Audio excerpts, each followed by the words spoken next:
Well, good evening, ladies and gentlemen. If you're wondering about disclosure, well, we've got some things for you tonight. Jay Campbell wants to talk about some new statements by Dr. Anthony Napoleon, who's the author of Shadow Men, and a lot of other things on the agenda tonight. Jay, good to see you again for this emergency broadcast of The Last Stand. Jeffrey, what's up, man? And I appreciate you, as always, humbled, honored, privileged to be on your show. And, we talked to each other via text in the last 24 hours. I was actually supposed to do a show with Rex last night, and I canceled on him, which is actually the first podcast I've ever canceled in my life because my jet lag was so bad that by 5 o'clock yesterday afternoon, dude, I couldn't keep my head up. I was on business calls with people, and they were like, "Is everything okay, man?" And I'm like, "I'm so sorry, guys. I'm so jet lagged. I had a brain cramp. I was in a vice." So Wow. Anyway, all the stuff happened that you just mentioned this morning. Dr. Napoleon started blasting stuff out publicly on Twitter, which is completely mind-blowing because, again, he's a trained, commissioned CIA psychotherapist / psychiatrist, also a lawyer. And he's written some phenomenal books for people that are familiar with his books. It's Progressive Virus, Shadow Men, and now his newest one is The Sociobiology of Modern Imagery, whatever it's called, I forget. But it's so Jay, do those guys, those psychiatrists that work for the CIA, do they work for people, or are they in the business of twisting minds? That's a good question. I would say both. Yeah. I mean, in Shadow Men, he says in the very beginning of the book that he was commissioned by old class, falling out of power shadow men who are being taken over by newer, younger shadow men. And they were essentially saying, you know what, F these people because they don't respect anyone. There's always kind of like La Casa Nostra in the mafia. Right. There's always understood, we're going to respect normal people and let them be theirs. And so he's saying in his book, and I'm obviously paraphrasing, that he was commissioned by the old guard to do a big reveal in this book. Now, one of the things that came out of these tweets today, and we'll talk about them and we'll examine them in a minute, was he's saying that one of the biggest movie producers in the world read his book and was so mind blown. He was like, he asked him, he basically said, "Is it okay? Do you give me permission for me to essentially make a movie about what you've written in this book?" And I guess Anthony, yeah. And of course, my hack sleuth staff has already sent me a link, which I haven't even told you about because it came in about the last 10 minutes, of what they think the movie is. And I will say who the producer is. It's Quentin Tarantino. Oh, my. Yes. And I do have a link, and we could probably share the screen with it because I haven't watched this and I don't know what the movie's even about. But the person that sent it to me, I trust very, very much. And he said, look, this has to be it. So anyway, maybe before we get that so far ahead, let's talk about the tweets and what he said. So what you're telling me is that Hannibal Lecter would have been a great guy for this job. I would assume that Hannibal Lecter is literally probably profiled as a shadow man. Yeah, I would say so. Yeah. Excellent. Yes. Pretty mind-blowing, man. That's all I can say. The whole book of Shadow Men, I remember reading it 4 years ago. And as a seeker and as a woo guy like you, I was already, nothing could, shake me from a foundation to the core. And I start reading this book and I'm like, holy moly. I mean, he went back to the beginning of the Constitution, the founding, the founding fathers. And he talked about what is really happening, how all of this is just social engineering, that nothing is real. I mean, again, and he's using historical data. He's not using woo-woo, interpretations of ancient texts. He's just breaking it down. Again, it's a mind-blowing book. It's yep. And follow him on Twitter, Jeff. And there's obviously 15,000. I did just follow him.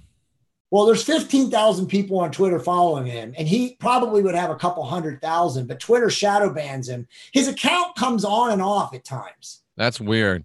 Interesting question in the chat room. Sure. Hey, Jay, is it true that Ben Affleck and Matt Damon were CIA assets in Hollywood? I think that so here's my opinion of this, and I have John no proof. Cusack, another one. So I have no proof of any of this, but all of those guys, and by the way, I used to love John Cusack until him and I got into it on Twitter. John Cusack is a maniac, by the way.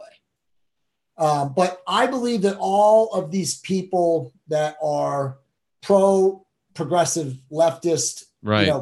pro-cabal, pro-Hollywood, pro-whatever, pro-anti-Trump, whatever you want to refer to them as, are all paid shills of specific forms of the establishment. And you would define the establishment as Hollywood, obviously the Democratic Party and the elites that control the Democratic Party, the one world government, again, the cabal, shadow government, whatever you want to refer to them. But clearly, without question, you can prove that many of these assets in Hollywood have been, programmed from the beginning, Jeff, whether it was the CIA or some alphabet agency, or they were involved in MK Ultra or something, but almost all of them. There's a guy on Twitter, and I can't think of his name right now. He's awesome. The Metal Den.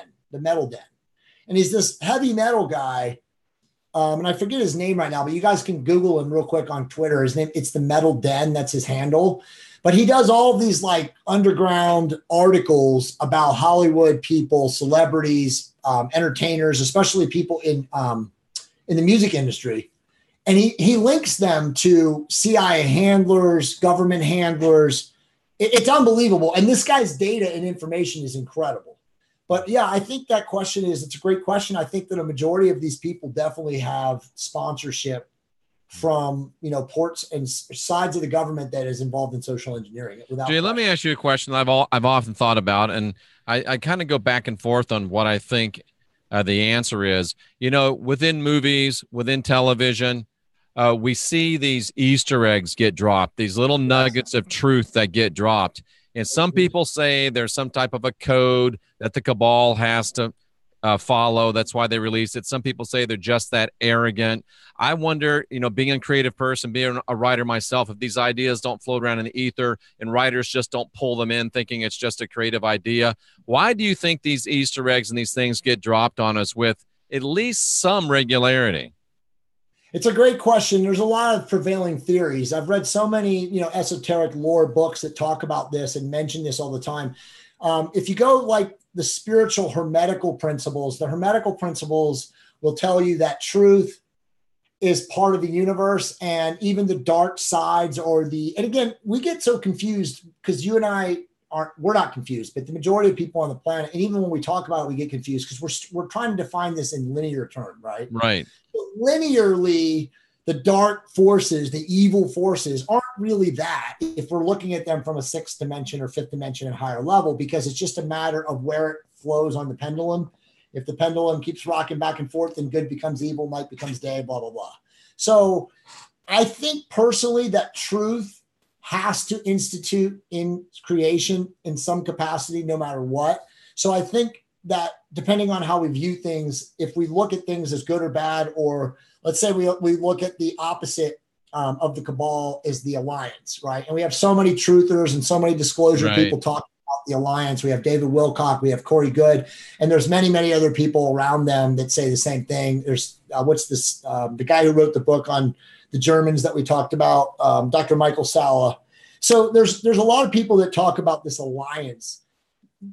David Wilcock says that the Marvel Comics universe and all the Marvel movies are the alliance. And it makes a lot of sense because Marvel is constantly putting out movies that talk about what's happened in Earth history in the last 100 years and really kind of tying the riddle together. But to answer your question, Jeff, I really do believe that there is some contingent amongst us, good shadow men, however you want to refer to them, movers and shakers of the actual controllers behind the veil that do institute this, like you called them, Easter eggs throughout everything. And when I say everything, that would be TV. Yeah. That would be entertainment from a movie standpoint. And by the way, music is a huge component of that. You look at some of these lyrics and some of these songs, Led Zeppelin.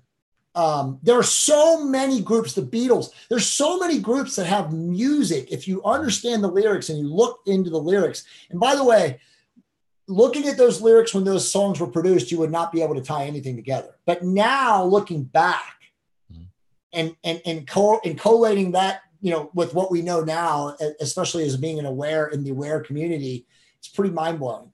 Yeah, and what people don't realize in the music industry, I've got my best friend is very deep in the music industry.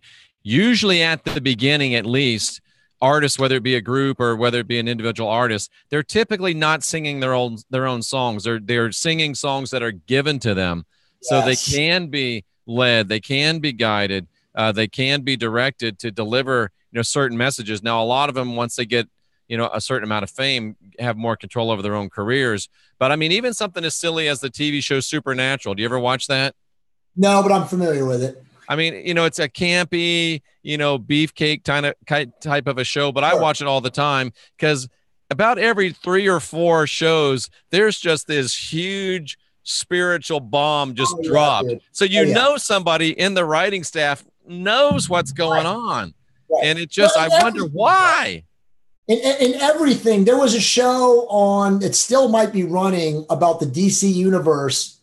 And it was my daughter's watching. I can't think of what it's called. It might still be running right now, but it's about it's essentially the DC universe of the younger generation, and they show immortals and these beings that are like they're chasing them through time. And I can't think of the name. Oh, yeah, I know what you're talking about. Yeah, dude, I've never seen it, but my daughter got me to watch that. And I watched it last year, and I think it's been 2 seasons now, but I watched the whole first season, and dude, I was mind blown. I mean, they're literally showing specific human beings, which are obviously avatars, running through all of historical times, instrumental in the outcome of human civilization, in the way things are and how they're shaping them. And to me, Gerald Clark, God love him and I were talking today, that's his whole premise and theory on life, is that, we're just avatar meat suits, and that there's these Anunnaki, these higher dimensional beings kind of puppeteering us. The world is a game board for them, and their sides, the Enlil side and the Enki side, and we're just avatar bodies, and they can come in and walk into us and possess us whenever they want to change the way, human, the fabric of human society exists, and we shift and we change. And so do we always know when we get walked into, Jay? If we get a walk in, do we always know it? That's a good question. I don't know, dude. I have no way to know that. I mean, I believe that Legends of Tomorrow, I think it is. Legends of Tomorrow, that's it. That show is a mind blower. Thank you, Michelle Cannon Free. Yeah, that's an amazing show. But to me, they're showing like the Anunnaki, like these great figures that move through history, and they obviously disguise it with technology. But it's like there's this one guy who's like the evil guy, and he's almost like Enlil, and then there's a guy chasing him who's like the robotic guy, is like Enki. It's just. Gerald would say to you that the age-old battle of the Anunnaki is 2 warring clans. The Enki clan and the Enlil clan. And no one really knows who they really are. And then all the ancient texts and all the ancient societies and cultures have different names for them. Yep. So too hard. Have you ever watched American Gods? Yes, there you go. Same thing. That was tremendous. I don't know if the second season's out, but the first season was amazing. And then I went and read the book, and it just blew my mind. So, dude, like Gerald will tell you that every single show is being puppeteered or engineered by the Anunnaki. And again, I don't know who the Anunnaki are. The Anunnaki could be the Nephilim. They could be forms of the Elohim. Again, it's so hard and so impossible. But the only explanation at this point is that they do what they want to do, and their names, like, for example, for the people watching and listening right now, like if you watch Game of Thrones, okay, there's another one. Game of Thrones has the many-faced God. I've never seen even one of those episodes, Jay. Dude, the many-faced God is essentially telling us, again, disguised, that they, the Anunnaki, our creators behind the scene, behind the veil puppeteers, are able to shift and change and go from one side to the other whenever it suits their fancy. Again, they're playing a 10D, 12D, whatever game, 3-dimensional, physical form humanoids, and they have us under their guise and control and, mechanisms, and they can do whatever they want. And it's, until you understand this and you get to where we are from an awareness level and stuff like that, none of this would ever make sense. Like, people who are watching you and me right now and listening to me are probably thinking I'm nuts, right? But it's like when you can get to a level where this does make sense, then you're kind of at a spot in your life where it's like, okay, I can accept this. But it's really, really hard to ever figure any of it out. And I know that we never will figure it out, because again, you got to think of it like this. If the Anunnaki, and this has been theorized, have 1,500 IQs and higher, and they're obviously multi-dimensional, interdimensional beings, there's no way we'll ever figure it out, dude. Isn't that disempowering? I mean, I sit here and thinking about these super beings that run around and control everything. Do we really? I mean, I got this shirt on that says I'm divine, I'm sovereign, I'm free. Am I just kidding myself? No, you are, because ultimately, even if they are of a non pro-human experience, we still, as sun soul beings with souls, we have the ability to design and manifest anything that we want. Okay. Sure. These beings, if you're in a negative frequency, which is service of self, right, violence, doing all the negative, sub 200, to borrow Hawkins's term, sub integrity of 200 line thing, then it's my opinion that these beings, if they are negative, and we don't know if they're negative or positive, and from a higher level, there is no negative or positive. exactly. It's just moving back and forth. But the truth is that if you're serving other people and you are, practicing a loving vibration amongst all life, dogs, bugs on the ground, your enemies, and then obviously you're able to forgive too. Those three things. And again, I get that from Hawkins. I wish I was smart. Jay, it's so amazing because I really do. You mentioned bugs on the ground. You said that the last time we were together, and I literally can you? You can't do it. What? You can't step on bugs anymore now. I know. I literally, I've like jumped to make sure I don't step on a bug. Dude, it's the same as me. I literally cringe if I step on a bug inadvertently. Or the other day I had a fly that was like, bothering me, and I was just trying to get off, and I hit it with the back of my hand, and it hit my windshield, and it killed it, and it fell to the ground, and I was devastated. I was like, I know it's so horrible, but all life is precious. Yes. And I find myself catching spiders and setting them outside instead of just whacking them with the fly swatter. Yeah, I don't know. I mean, my feminine side is one thing, but my goodness. Dude, this is way before I was woke. I've never been able to kill a spider. I read when I was like 4 years old about how spiders are responsible. If we didn't have spiders, and I don't know if everyone knows this, this is a fact. You can fact check me. If we did not have spiders on planet Earth, the entire planet would be overrun by insects. Oh, yeah. They eat 80% of insects. So I have never, and I found that out when I was 4 years old, but I have never killed a spider other than maybe inadvertently in my whole life because of that. Because I was like, oh, you can't kill spiders. But they say that you'll swallow 4 or 5 of them sometime in your life. Yeah. And then I remember too, when I was like 6, about reading the Book of Almanac or the Book of Lists and how much dirt the average human consumes in the average year. It was more than a pound. Wow. So I remember my buddy was like saying, just give it to me now. So I get it down and choke it down, but it's true. It's absolutely true. Hey, have you ever heard of this guy named Global Witness? I don't think so. No. He used to be an exec with Paramount, and he worked with an Israeli intelligence agency, and he's got his own YouTube channel now. He's on my show like Monday or Tuesday. He'll be on again tomorrow night. This is a guy you should check out. He's got some stuff, bro. I mean, it's like, wow. That's awesome. It is fun. But you really think these guys are here, huh? You really think these beings are here, huh? I don't think anymore, dude. I know. I mean, it's the only logical sense. I mean, again, let's just look at like a short-term history. And Gerald is always talking about war.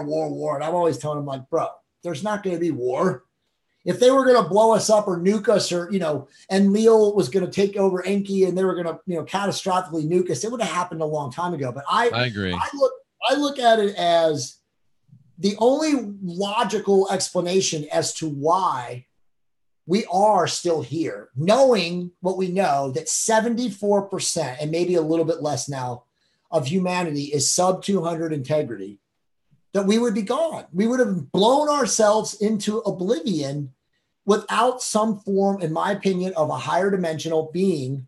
Now, I don't think, for all the religious people out there that might get offended by this, I'm sorry. Or I don't know if there's any of those still watching here or not, Jay. Well, I mean, look, this is the truth. And you know this, Jeff. And it took you a long time, and you know this better than I do. God does not give two shits about any race or species. He created all of us. We're all these life forms. We're all conscious. We're all sentient, for hopefully some of us, most of us. And he's not siding with anybody, right? The reality is he gives us free will, or he gives us at least karmic destiny. We can talk about karmic destiny and free will because so many people get confused about that. But we have a choice. We have an option to live and to manifest whatever we want to manifest, especially in the three-dimensional reality where manifestation comes from a lot of work and a lot of focused contemplation. Whereas in the fifth or sixth intention. Yeah, exactly. In fifth or sixth dimension, manifestation happens in an instant, right? So right, because there's no time. Exactly. But in the three-dimensional world, we have to earn it. We have to plan it. We have to figure out what we want to do. And again, you got to do those three things: serve others, love, and forgive. But straight from Hawkins. It's very interesting. There's no way, knowing what we know, if we go back the last 400 years with all the strife, all the war, all the killing, people, and again, we know this from millennials because they've been engineered to have no memory before 1980. It's unbelievable to think how many human lives were lost, Jeff, between the World War I and Vietnam. Oh, it's crazy. No one even comprehends it. We had a catastrophic loss of life in a 50-year period, and we haven't even been anywhere close as a world, globally since then. And so to me, some good form or benevolent being stopped it, huh? Yes, because the Anunnaki were always checking the population. The Spanish-American War in 1918, 78 million people in the United States were killed. That's just it's crazy. Like 1/3 of the population died from the flu. It's incredible. Amazing. Somebody's asked this question like 4 times, Jay. It's way off topic, but I'll ask it because he keeps asking, and he's a regular listener. Can you ask Jay if he knows anything about the Hat Man? I've heard of it. I've read stories. One of the great conspiratorial authors of England, and I forget his name right now, but they interview him, Nick Redfern. Yeah. He's got a really good book on it. And he's a good buddy of Scotty Roberts, who I'll be on with tonight at 10. Awesome. Yeah. Nick is a brilliant guy. He's been on Ancient Aliens, but he's also written some really, really good books. He actually has a really good book on the, RH DNA, the RH negative blood, and how it constitutes specific, again, ruling bloodlines going all the way back to the Basque areas of Europe and the Mediterranean. But my personal belief is, and you and I have talked about this on the show, is that whatever these higher dimensional beings are, whether they're grays or insectoids or reptilians or whatever, or archons.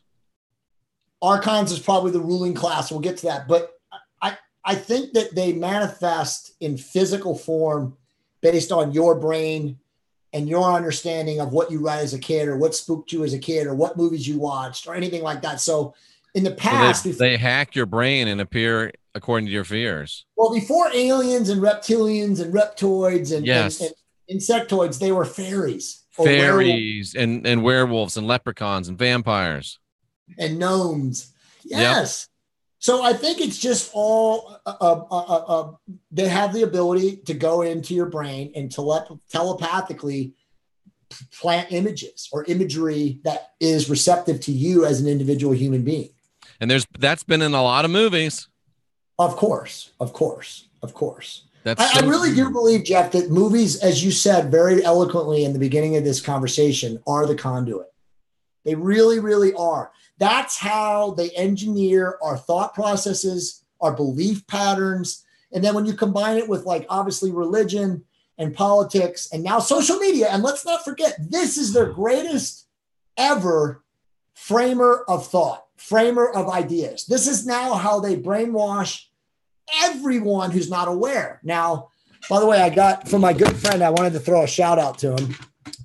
I got sent this to me yesterday. Oh, wow. This thing is absolutely mind blowing, by the way. I feel with this now and the FLFE beaming what everywhere. Is it, Jay? What's it made out of? This is an organite tower. You can get this on Amazon. It's a pyramid of pure organite. And if you don't know what organite is, we're not going to talk about it right now, but Google it.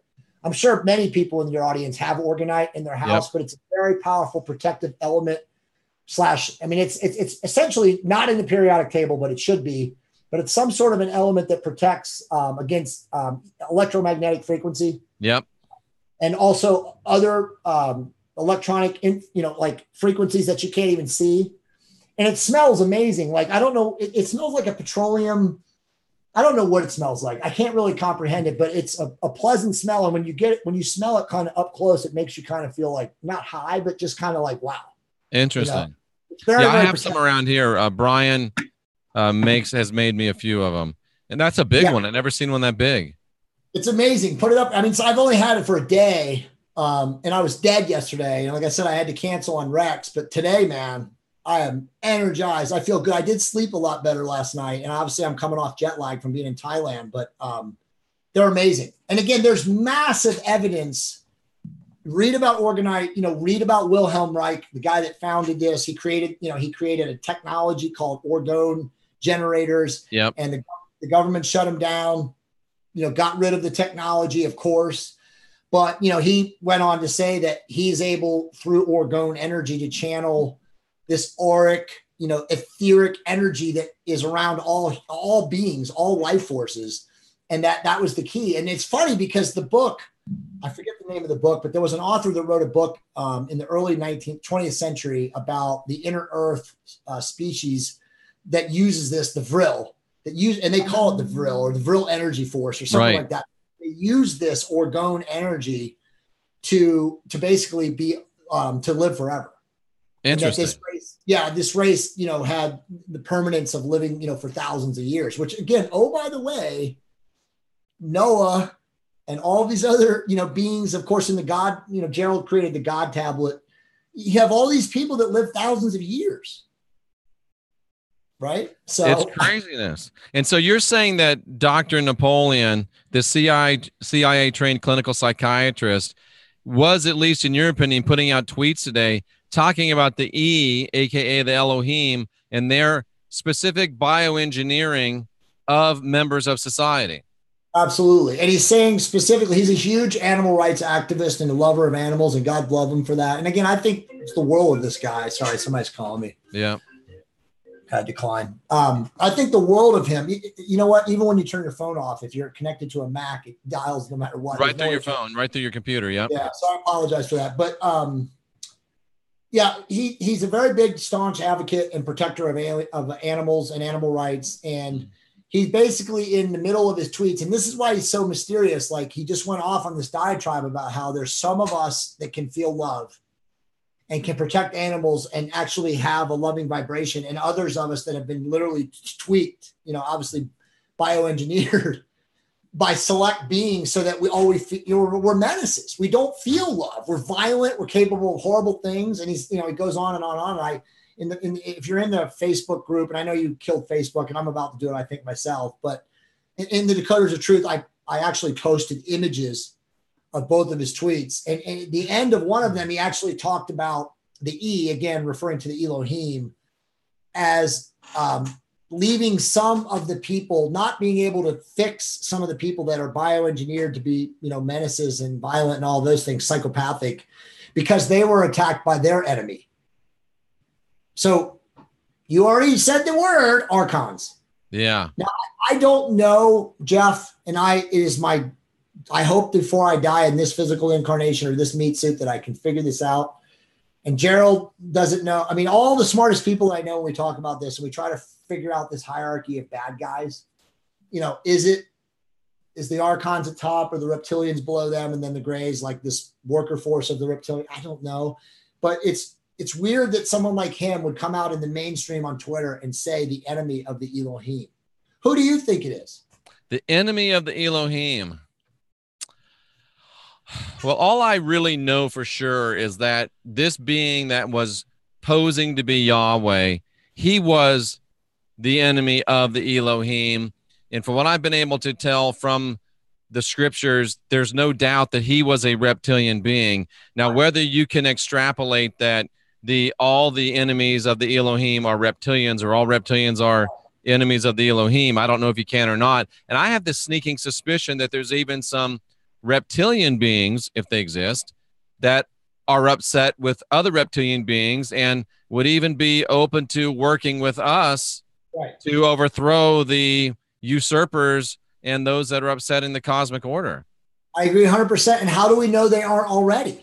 I mean, we already know there's multiple races of species. I mean, we have this, it's obviously, like I said, it's in that book from Dr. Michael, whatever his name is, I can't think of, Sala, in the book on the Germans in the last 100 years. And again, everyone should read that book. It's amazing.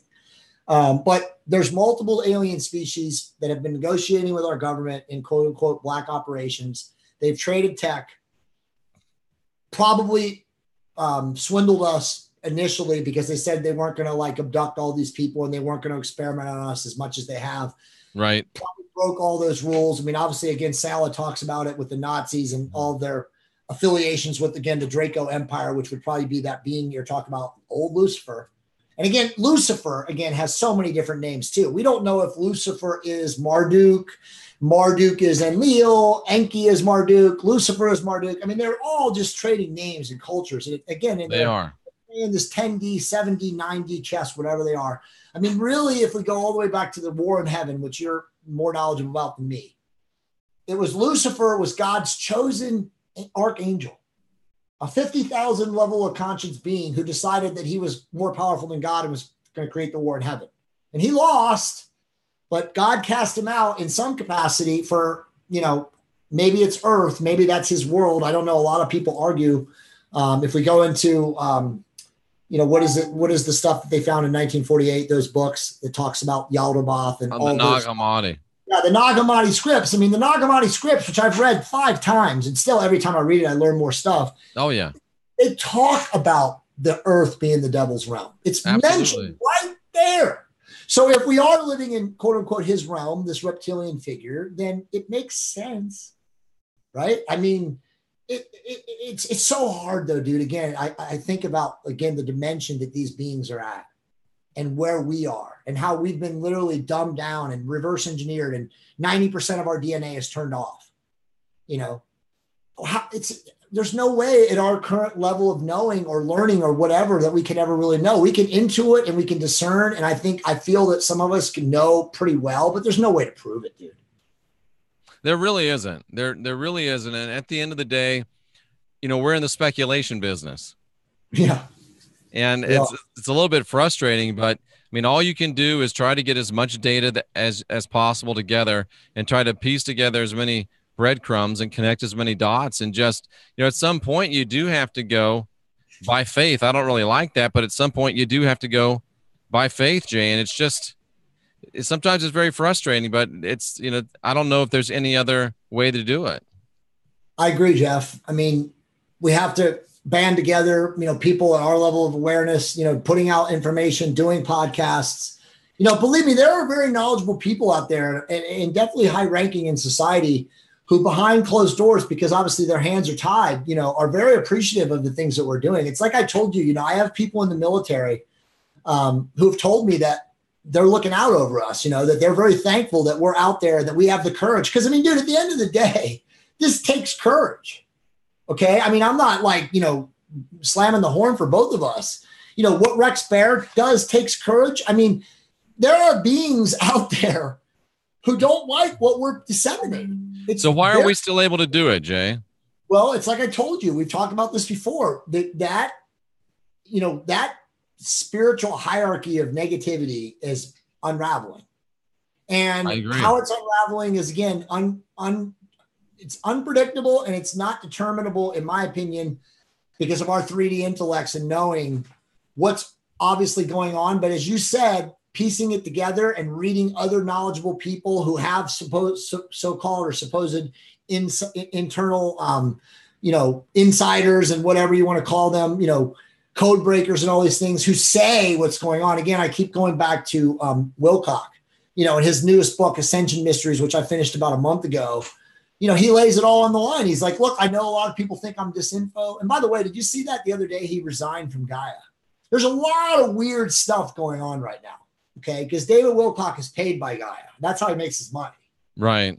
I don't really know what's going on. But again, all of these people who are at the super high level of insight and awareness and have written amazing books. And again, David Wilcock, for most people, in my opinion, is pro-human. He's always put out positive information. He's never been negative. And so whether or not he has been, quote unquote, guided by, not nefarious parties who have a twisted, end game, I don't know. I'm sure all of us have been at times. But I think he's pro positive. But I mean, ultimately, Jeff, there's enough information for us to piece together, as you said, that can allow us to discern that we are in the most amazing times ever. Yeah, I still feel very optimistic, Jay. I'm like you. I No, I still do feel too. very optimistic. I do too. But I will say that with a caveat. I believe that there are a lot of people, because they're so asleep, and this is not judgment of them.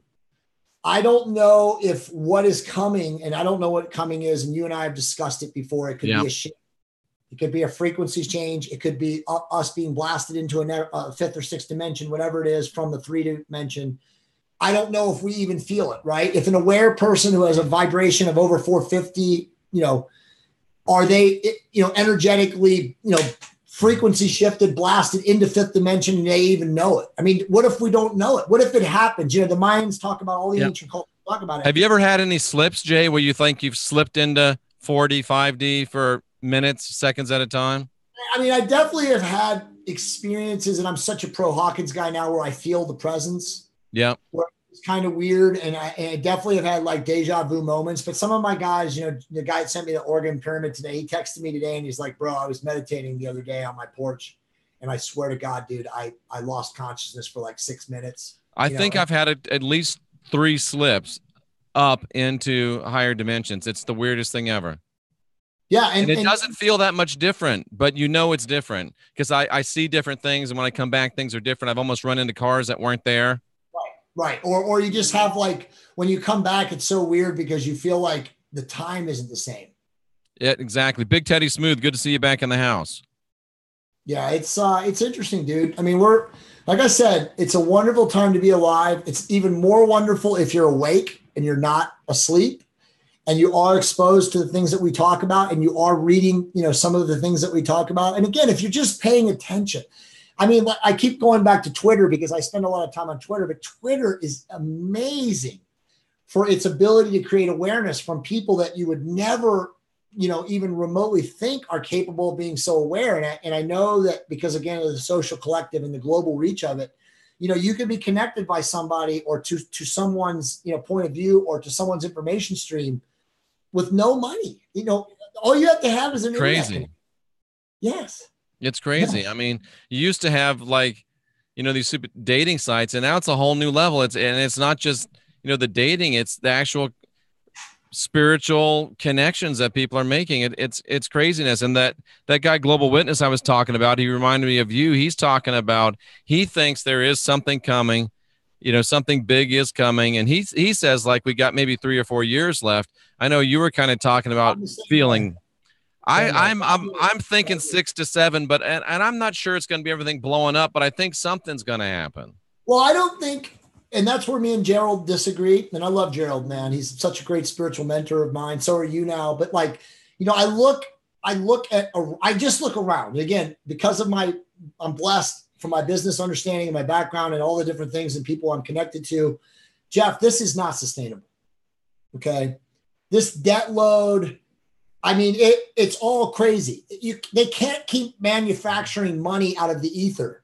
But Jay, haven't we been saying that for 20, 30 years? No. The debt, the debt incumbency of the last 5 years, and it all really started to unravel in the end of Obama, Barry Soetoro, whatever that, Exactly. What do you call it? I want to call him a Manchurian candidate, because we all know now it's proven that's what he was. It's not sustainable. And again, if you read the smartest financial sages in the world who are not woo-woo, who are just practical, this is what I do, they're all out there saying now that this is not sustainable. Right. The smartest financial people in the world are literally saying the only thing that can fix this is a reset of currency. Right. Go to zero. Everyone is at zero, meaning of debt. Debt is forgiven. Now, as I've told you, the only thing that makes sense in that, and again, nothing makes sense in any of these. And we just happen to have a president who's been called the king of debt. Well, nothing would make sense if they forgave the debt of everyone in the world, unless the people that control the bank, the money changers, as my dad is apt to coin them, would get the VIG. And so let's say, I think we talked about this before, let's say you have $100,000 in assets to your name and you have $50,000 in debt, whatever that encompasses. And you wake up and your $50,000 of debt is gone, but you only have $75 to $70 or $80,000 in assets anymore. So the VIG is what they take out of your assets to wipe you free of debt. Now, 99.9% of humanity is going to take that, because most people have no money. Right. But if you're a wealthy, powerful person and you're worth $1 billion and they take 30%, that's kind of hard. Okay. So you got to always look at things from a big picture perspective, and always, like I try, and I know you do too, we put ourselves in other person's perspective shoes.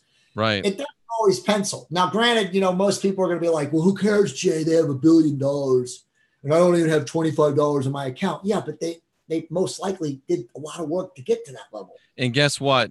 Guys with $25 in their account aren't creating jobs, but guys with billions of dollars are. Good point. And that's why I always say to people, and this is where people get confused about taxation. And again, we both know that taxation is a scam. Yeah. But controlled by the same shapers and rulers of our planet. That's their vig on us. But you can't overwhelmingly tax the rich, because when you do that, like you just said, you prevent them from hiring you. Exactly. And people don't get that. Minimum wage should be $20 an hour. Yeah, then there's going to be like 60% less jobs. Dude, it's so amazing how the liberal party, and again, the Democratic Party of 30 years ago is not the Democratic Party of today. No, the Democratic Party today has been hijacked by this elite, cabal-led, conspiratorial, high-tech, high finance, whatever you want to call them, group who wants to enslave all of us. The New World Order, have 1%, I'm sorry, 0.8 thousandths of 1% of humanity with the money, and the rest of us just slaves. Yeah. Go along, get along. That's what they want. That's it's like when you got Bernie Sanders, and I know people love Bernie. I don't like any of them. You got Bernie Sanders sitting in his fourth house lecturing us about how we need to cut back. Bernie, you got 4 houses, bro. Don't talk to me about cutting back. They're all a fraud. It's like Jimmy Kimmel talking about nonviolence and taking guns out of his hand. Meanwhile, he has 4 security guards armed to the teeth. Yeah. Or him talking about Trump being a womanizer. And how did Jimmy Kimmel get his start? It was called The Man Show. Girls jumping up and down on trampolines and all that stuff. Actually, Jimmy Kimmel, and I'm sure there's some people in your listening audience might know this. Before any of that, Jimmy Kimmel was a local radio personality on the Kevin and Bean show in K-Rock of Los Angeles in the early 90s. And he was this guy with this Brooklyn shtick. And he used to say, I'm Jimmy, the sports guy. And he would come on and he would talk about sports. And he was a nobody, but he was brilliant. He was obviously very funny.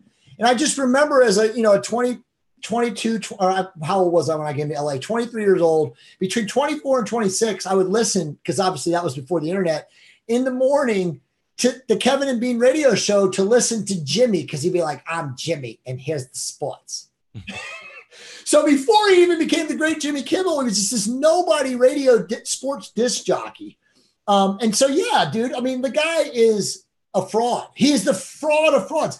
But all of these people, again, are being puppeteered by this controlling Luciferian force that owns entertainment, right, and high finance, and the Democratic Party, and the New World Order, and blah, blah, blah, blah, blah, blah. So yes, Jeff, all of these, famous actors, and I'm not going to say all of them, because there's one guy, and we got to call him out right now, and God love him. James Woods has been completely ostracized from Hollywood, and is now this amazing 5 million follower on Twitter, force who annihilates this leftist, and Napoleon refers to them as the progressive virus, group of Hollywooders, lead insiders, Democratic Party, all the big Obama supporters and all the people involved in that campaign. And he annihilates them all day. And guys, if you're watching this right now and you're not following James Woods on Twitter, follow him, because I've always loved James Woods as an actor. Well, and see, this is what's so brilliant. And that to me is once his hair was brown. So James Woods to me is a guy who is involved in the security agencies. I have no proof of that, but this is what I know. James Woods was in the movie Contact, and James Woods was the protagonist in Contact with Jodie Foster. And if you remember McConaughey, right? Yes. And when Kevin McConaughey was a nobody. All right. So in that movie, though, we now know from very conspiratorial or writers and esoteric people that the story was a story of, what was the guy? What's the guy's name? The famous astronomer. Oh yeah. Is it Asmanov? No, not him. It's the other guy that died. Carl Sagan. Carl Sagan. Yep. Carl Sagan was he was paid off, by the way, but Carl Sagan knew about all this alien tech and knew about all this technology and knew about the wormhole technology. And so the wormhole technology was the movie, the first one to expose it was actually Contact. And again, if you see Contact, it's an amazing movie. It was a great movie. James Woods was the opposing protagonist, technically represented the progressive virus, side of things. And here all along, he was the opposite in his real life. Yeah. So again, there's your element of like insider giving you insights, but really playing the opposite side because we don't really know what to feel. And again, at that time when that movie came out, which was in 1995, Jeff. That's crazy. Right. 30 years. A lot of people are mentioning Keanu Reeves in the chat room. He does seem kind of legit. Well, so I have insider info on Keanu Reeves. So when I was, again, a long time ago, when I first moved out to LA, I had a woman who mentored me in my business, my first sales job in LA, who was a part of the, the Scientologist church, right? Not the overall, but the sect that Keanu was a part of.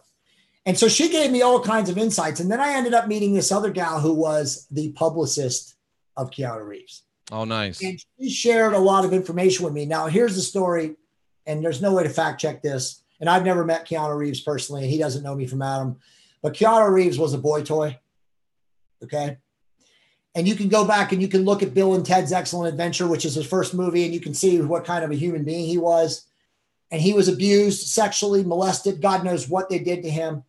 And he got out, and became so big that he created his own persona, obviously with the Matrix and all the other A-list things that he's been involved in now. And if you guys don't believe this, you can Google this and fact check me on this.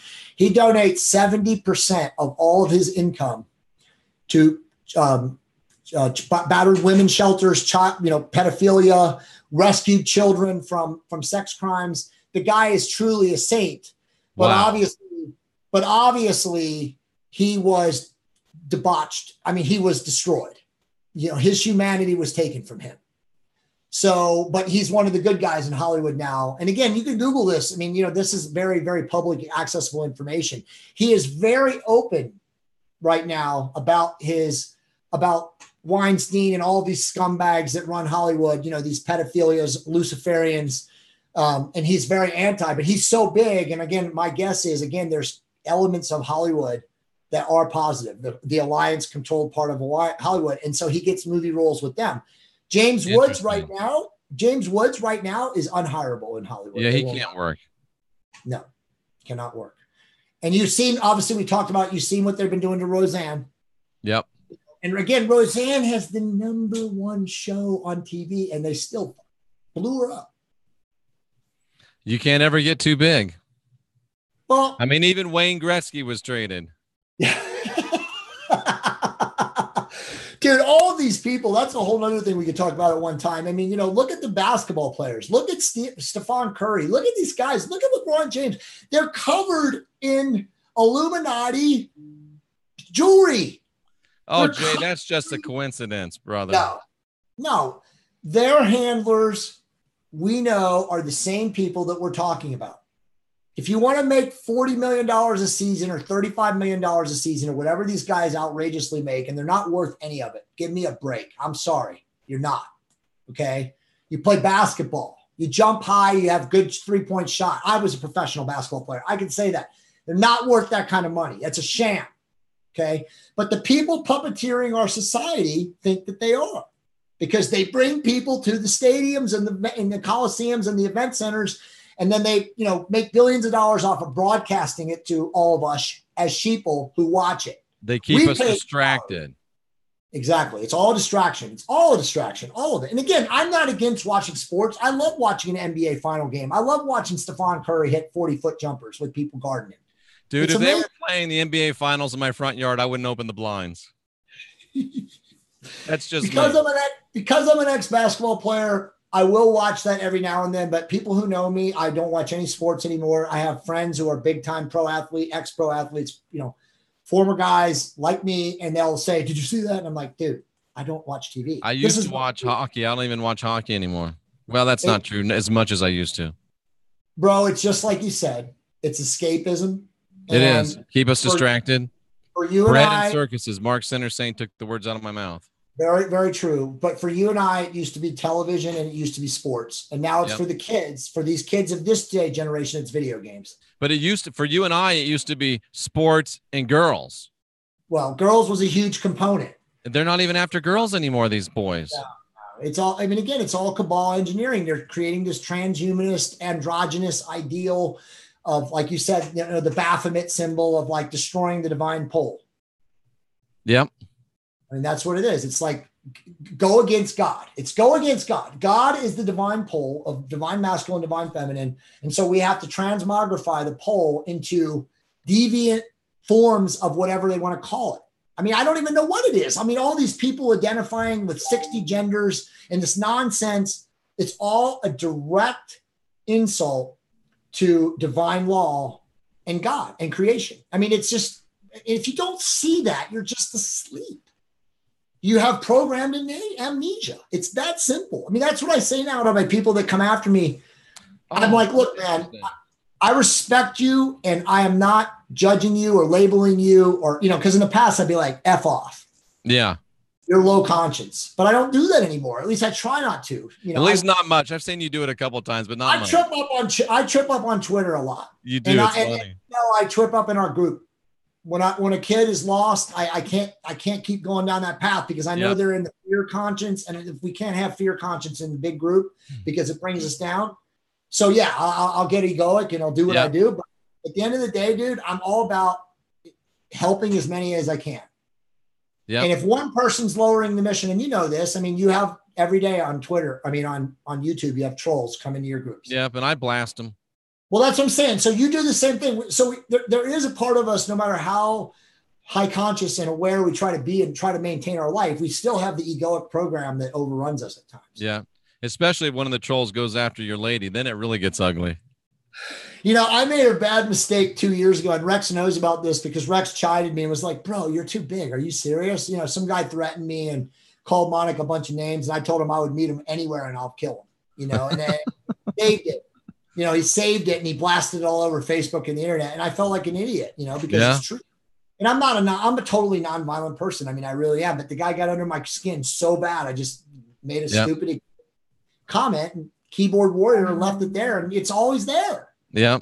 Never send them something stupid because they will use it for you forever. No, don't ever write anything that you don't want the whole world to see because that's the truth. But that guy, Global Witness, showed me something like this on one of his videos. And it's talking about how this is us and this is the Matrix. And they want to keep us a little bit connected to the Matrix so they can hack us. And I kind of extrapolated it to being males and females. You know, we were created male and female separate and we can work together and create great things. Now they want the two to become one flesh and get enmeshed. But you can also talk about it with the sexes. We used to be male. We used to be female. Now they're trying to create this hybrid male female.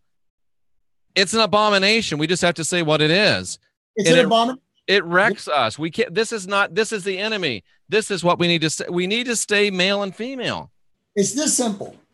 Okay. And again, I've read massive everything that was ever put out about the hermetical principles. And we're not against LGBTQ people.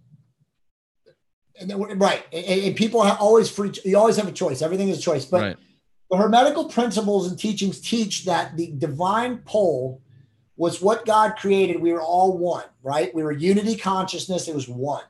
Okay. To come into the playground of earth, this three-dimensional matter realm, the world of form, the realm of form, however you want to phrase it, you chose a male or female body. And as you know, in this incarnation, you know, cycle, wheel, whatever you want to phrase it to, we've all been male and female many times. We've all chosen different routes and different paths. So I've never really thought about that, Jay. That's interesting. No, there's no question. I mean, me and Monica have looked at this many times. Like, I know for sure Monica's so masculine in so many ways. Like, I know she was a dude before this life. You know, and I don't think I was a dude before. I mean, a woman before this life, but I know that I've been a woman because, again, that's where we get our femininity, our sensitivity towards femininity. So I was definitely a chick in a recent lifespan. I'm so in tune with my feminine side. Well, there's no doubt. But again, there's nothing wrong with that. All of us at an aware level understand that. Jay, I just want to be held. I just want to be held. I just want to be understood. I just want to be held. That's it. You want to be rubbed. Your love language is touch. But back to that. Absolutely. The reality of this is they are trying to transmogrify the divinity of the choice, the free will choice. And I did want to talk about free will and karmic destiny and the difference, but they're trying to. Yeah, we got about 5 minutes, and unfortunately, that's fine. They're trying to block that. And the blocking is exactly what you said. It's the Baphomet. It's the abomination of the sexualities and the separation or the differentiation of the sexes.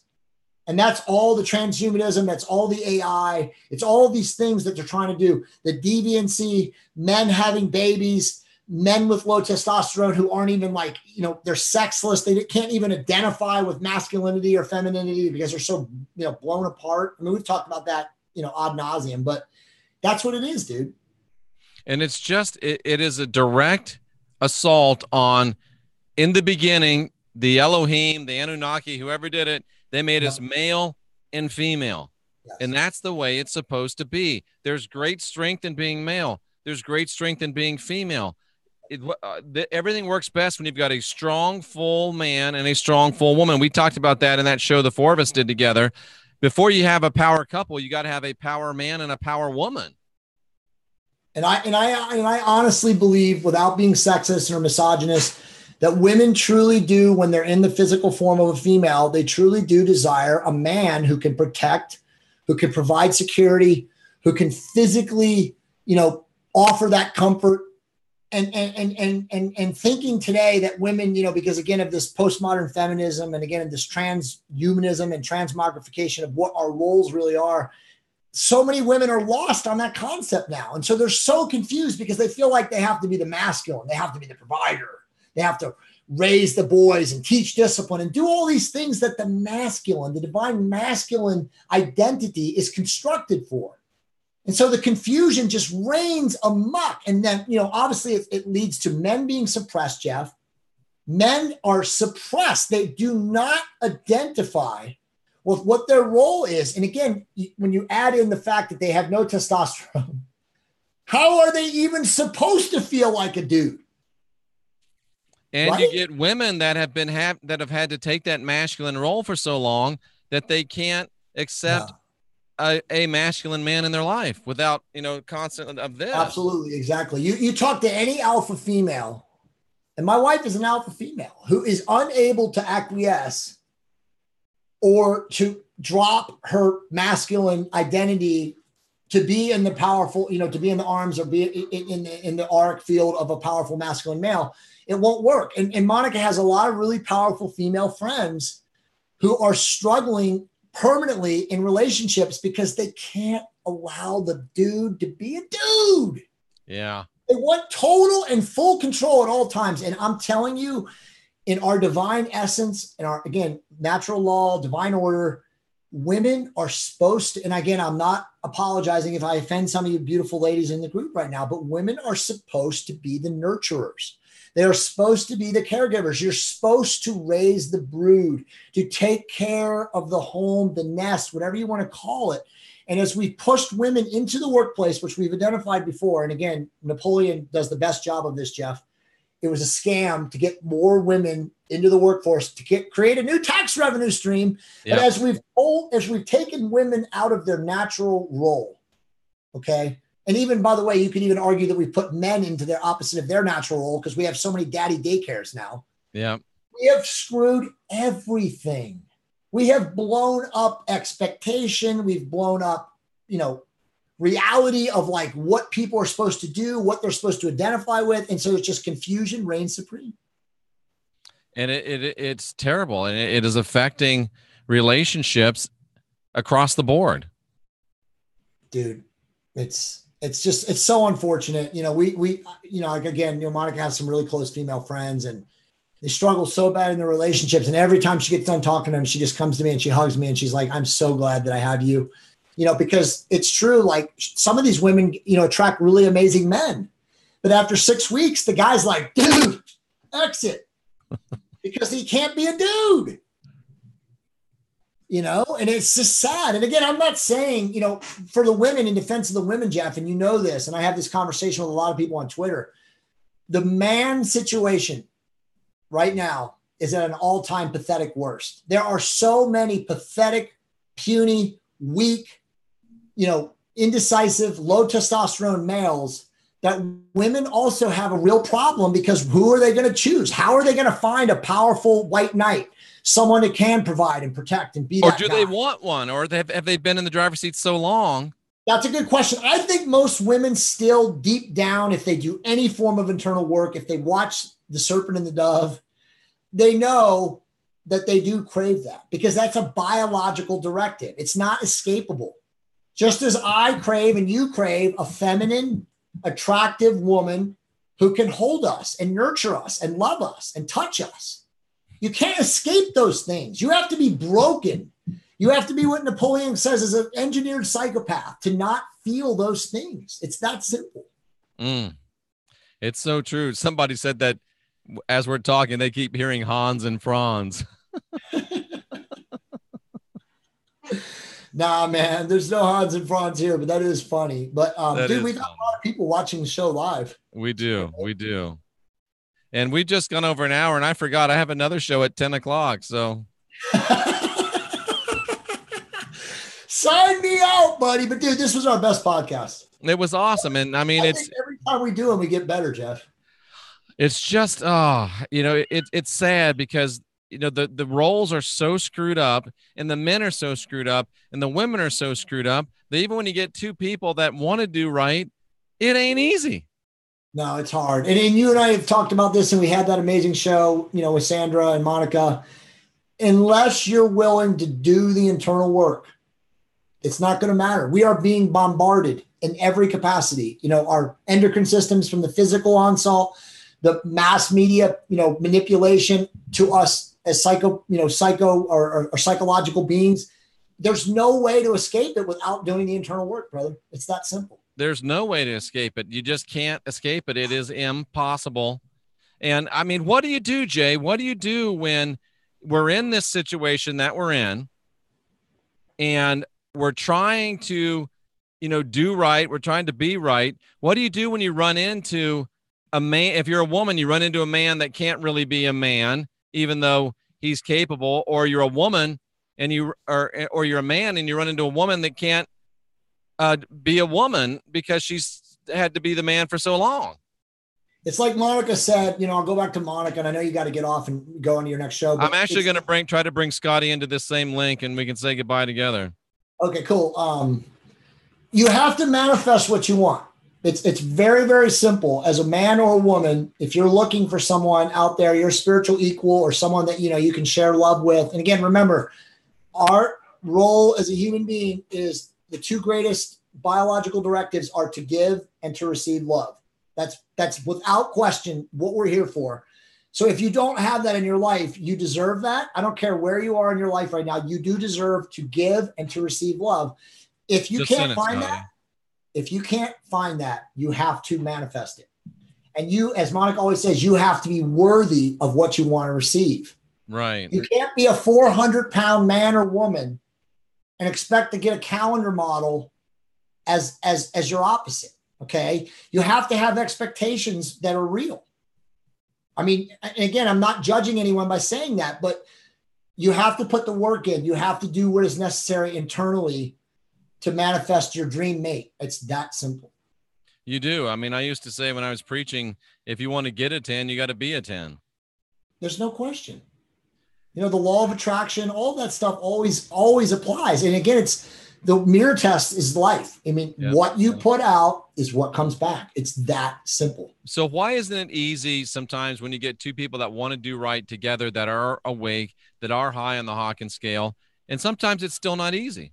It's never easy, man. Everything is going to be work. I mean, you know, you can have great spiritual gurus that will argue that like there is no work. Nothing is hard. It's again, perception and how you see it. But dude, it's always work. And again, you know, I go back to my book. The gift is in the shit. The gift is the contrast. That is our journey. If we are here as spiritual beings, soul beings with physical meat suits, avatared around in our bodies, whether the Anunnaki are avataring us and walking in or not, we're still trying to learn. What are the lessons that we need to take on and experience to get back to God, so that we're not in this imperfect world dealing with all of these mistakes or issues or enemies or evil or all that stuff? It's that simple. Embrace the struggle. Enjoy the struggle. It's part of your experience. But it's still not easy.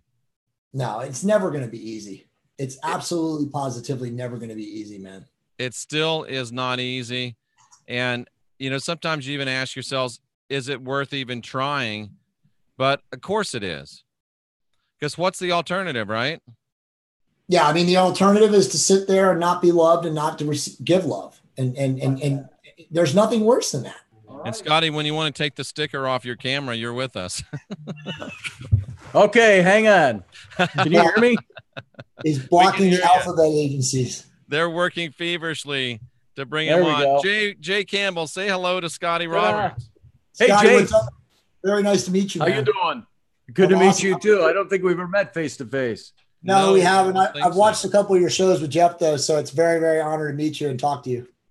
Good to talk to you, too. I listen to you guys quite a bit. And we're going to have just a warm handoff from The Last Stand into the consequential Rapscallions. Awesome. Indeed. I heard that.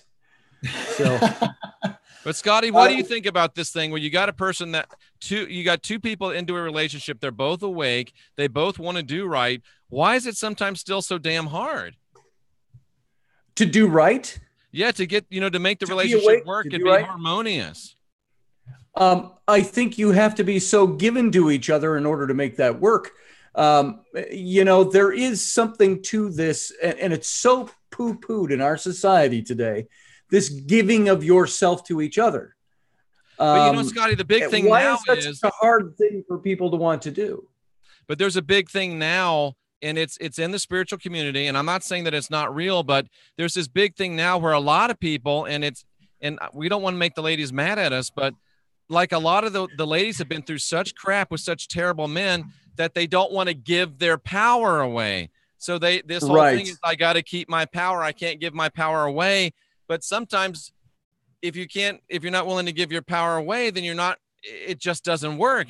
But isn't that why it doesn't work is because you usually have one or both of the members of that relationship not wanting to give their power away. Right. What is most of the arguing that you see that takes place between men and women in marriages and relationships? It's usually the one-upmanship. It's the wanting to be the voice that's heard louder than the other one. It's that desire to be heard. I've heard more complaints. I even hear it from my own wife sometimes. And we both said this a few years ago. No, not me. It doesn't happen to me. We both said 100%. It's the need to be right. That you're exactly right. Yes. That's the need to be right, even in an amazing relationship. Because that's my biggest flaw with Monica. She's constantly telling me you don't have to be right. Right. Well, we had a marital counselor several years ago tell my wife and I. He stopped us at one point and he says, "Let me ask you a question." He says, "Do you want to be right or do you want to be married?" He says, because those are sometimes two diametrically opposed things. I'm such a bad person, but every time I start thinking about marriage counseling, all I can think of is what's his name? Will Ferrell and his wife sitting on the couch in that movie. I guess it was Bewitched, wasn't it? No, it was the one where he ended up living with Vince Vaughn in that. Swingers. No, and he's talking about, this is the safe tree, and he starts talking about the waitress, and I wonder what kind of panties she's wearing, and maybe they're just plain white, and then everybody. Anyway, I'm sorry. Yeah, that's okay. No, that's okay. In my head, it was funny. Yes. Well, and I think that is one of the big flies in the ointment in relationship is that we're no longer. That's probably a misnomer. We probably never have fully in human society figured out that marriage isn't about old school partnership. It isn't about equality. It isn't about those things. What marriage is about, it's about oneness. And you can't have oneness when you're both seeking equality. That's not what marriage is about. Oneness, Scotty? It's about oneness in the sense that, now you ask me, is it really about oneness? I think in a sense, it's all like, about, I'm going to bring this out again. In the beginning, the Christ said, we made us male and female, two whole people agreeing to share together in creation, not man not giving himself up, woman not giving herself up. And then the Pauline matrix comes in and says the two will become one flesh. And you have this area where you're enmeshed and it's ego and the enemy can attack you there. How do we get the give and take of this enmeshment in a relationship where the female and the male stay completely powerful? How do we keep her or him from being afraid of giving their power away without entering into an enmeshment type of a situation? I think that enmeshment, I think that's what happens. If you notice your concentric circles, they're only joined partially, and they've got that area that's darkened. I don't think it can be diagrammed very well because it's almost a spiritual overlay as opposed to a physical marker board overlay. You've got male and female, I think, are supposed to have that kind of oneness that, and of course, this is in the ideal setting. They have that oneness that gets ruined as soon as you try spiritual Taurus connecting us. That could be. That could be a great way to illustrate that, although imperfect. Nothing against you, Jeff. Thanks, Scotty. But I know I'm not an artist like you. But Sure. I hate headsets, by the way. I get the sounds all coming through these the way it's set up, and it's. But I won't use them. I have guys that'll tell me straight up. I got this real expensive like ambient sound oscillator that sits in my room, and they're like, "There's a slight vibration. You need to put your headset on." I'm like, "Just cancel me. I'm out of your podcast." Jay, what do you say about this thing about this fear of giving our power away? I think that it's a great topic and a great point. I think Scotty's answer is really good. I think that most people are just confused. They don't even know what their power is. Well, that's it. Their power is from what social media and their echo chamber reverberation tells them that it is. I mean, they don't even know. A woman today, unfortunately, just as a man, and Jeff is pounding on at the end of our show, they don't know anything. A man today doesn't even know what it's like to be a man. And a woman thinks that they're supposed to be the man. Well, it's very interesting. It is very interesting. I could not tell you where this is. Maybe you hit on this, but there is a biblical passage, and I'm trying to think if it's, I don't even know if it's Old Testament or New Testament off this. Hit me with it, Scotty. But it talks about how the woman will constantly want to, I'm deeply paraphrasing. The woman will constantly want to usurp the position of the man in a marriage. But the marriages that work are where they don't do that, where they work together. And that's no slam against women. Part of that, I can't remember the context of where that's found, but it might be a cultural thing for all I know in the scripture. But there is this thing where, especially nowadays in today's politics, our political environment, it's all set up now. Since I was a kid in the 60s, moving all the way up through the 70s, 80s, 90s, and 2000s, everything is gradually becoming a situation where women, you have to take more of your power. You have to be yourself. You have to be your individual. But what they're forgetting, while all those things can be a good thing, being an individual, taking your power, having control of yourself, those are good things. But those are also things that work in opposition to oneness. Yeah. You can't take two people who are insisting on being independent entities and being isolated independent entities and bring them together to make something that is good as one. And this is where I say what I believe is essential in a relationship is not equality. It's not seeking yourself first. Relationship only works when you seek the other first. And when it's an altruistic thing. Being in a relationship is not about, whew, I'm married, I'm now in a relationship, now I can go screw off and do whatever I want. Anybody who heard anybody say that would say that's the most ridiculous thing I've ever heard. Relationship is all about finding ways to be one. And oneness does not come through, this is going to sound bad, but we can parse it down a bit. Oneness does not come by isolation. Oneness does not come by independence. Right. Oneness comes in by interdependence. Right, exactly. Oh, Mark Center Saint says this.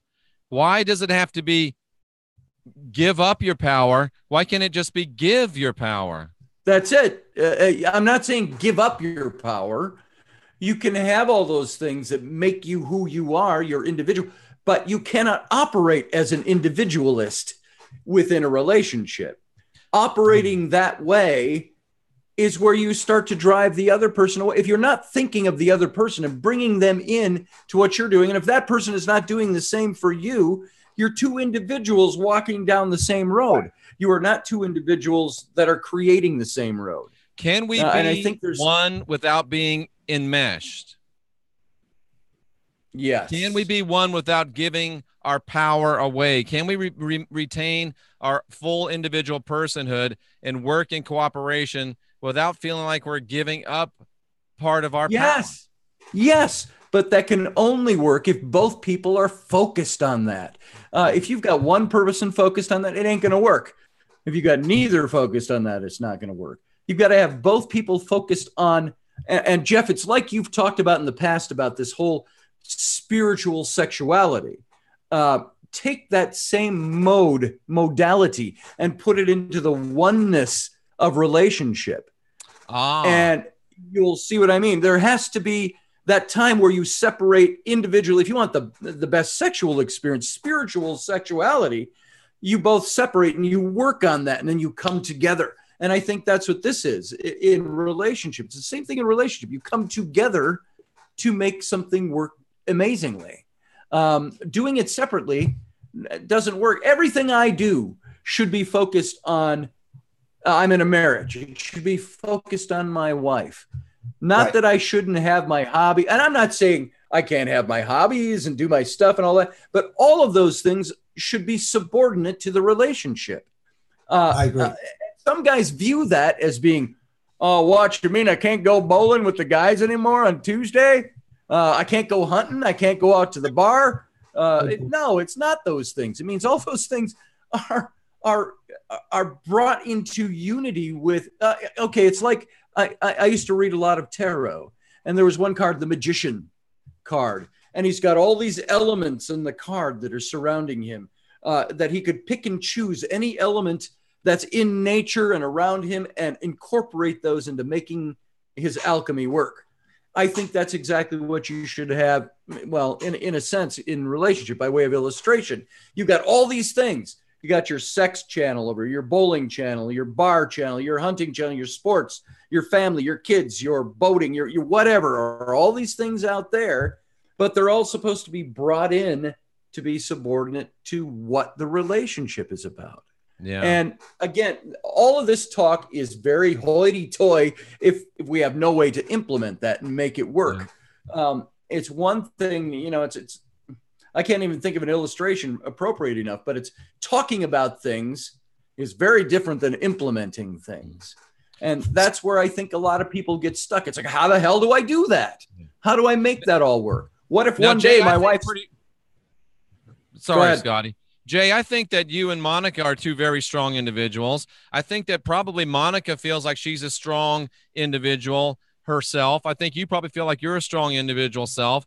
How do you make the transition between being the strong individual and yet being in a relationship? How do you keep Monica from feeling like she's giving up her power? How do you keep from feeling like you're giving up your power to create a great team?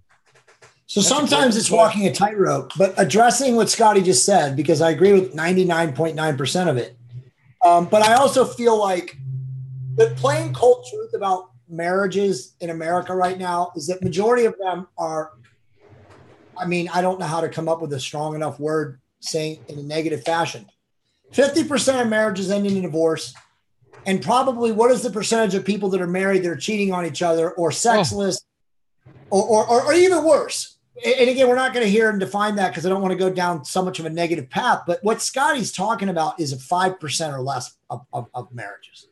But all of it is true. All of it is true. And I wanted to go back to like what he was saying. Like if we ask every woman right now watching this, what do you desire in a man, in a relationship, in a marriage? And 99.9% of them are going to say security. That's their first primary need. Okay. And then if you ask men, what do we want? And again, this is all biological directive. This is not, social engineering for the nonsense of today of postmodern feminism and supremely pathetically low masculine males. This is biological innate directives. A man is going to say what you and I were talking about, Jeff. Oh, we want to be nurtured. We want to be loved. We want to be touched. We want to have physical intimacy. So those are the two things. So when you understand those two things, how many people in a marriage playing those two primary directive roles are actually offering that to their mate? Not many. Yeah. Not many. Because, and that is, go ahead. No, go ahead. I was just going to say that's the struggle, because even when you have this stuff in the forefront of your mind, you say, I want to be that. I want my relationship to reflect that. And even when you decide that with your partner, still it's trying. What if you end up on one of those days where your wife says to you, why are you going to the new Star Trek movie? I hate Star Trek. and what happens when you run into that? Does being one in a relationship automatically mean the male says, well, that's okay, honey, I'll give up Star Trek for you? Right. No, it doesn't mean that. So there are obviously conflicts that arise. I'm using a silly example, but there are conflicts that arise in a marriage where you've got to work through those things. Right. But if you have at the forefront of your mind, I want to make this thing one, I want to make it work for us, and both people are invested in making that happen, it's going to happen. I agree. Not without its hiccups in the road, but it's one of those things that it's like, once you do it, it starts. My wife always says to me, and she said to me for years, I just wish you would put me first sometimes, because I got so many irons in the fire. And you are a busy I man. look at that and I go, honey, I do put you first in my own way of thinking. Right. But then I'd have to sit down and find out where is it you don't believe I'm putting you first? Where can we find how this is supposed to work better? So, yeah, perception is never unity, right? Because that's exactly right. And I'll share a story. I watched a video of like 6 women that are all like big brand ambassadors for the women's movement. They're not feminists at all. They're very conservative, very, down home women. But I watched this video. Somebody sent it to me about a year ago, and then Monica and I watched it together. And all of them were asked, and again, these are powerful women. What do you crave? Like, what do you ultimately want from your husband or your male, your boyfriend, your dominant relationship male partner? And they all intimately craved to be happy. Now, again, we know that happiness is a very difficult topic to define, but if they want happiness, I would say, and you guys can disagree or agree with me, but I would say that a man in a productive relationship, which is agreeing exactly what Scotty just said, ultimately desires to make his wife happy. Absolutely. Yes.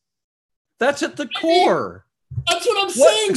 Like, how confused have the sexes roles become because of, again, all this social media engineering and social engineering, that people don't even know that is like a base need, that men are not trying to make their wives happy. Now, listen, Scotty, I get if you're a guy and you're 50 years old or you're 45 years old or whatever, and your wife, because you have not done anything to make her happy, doesn't give you sex.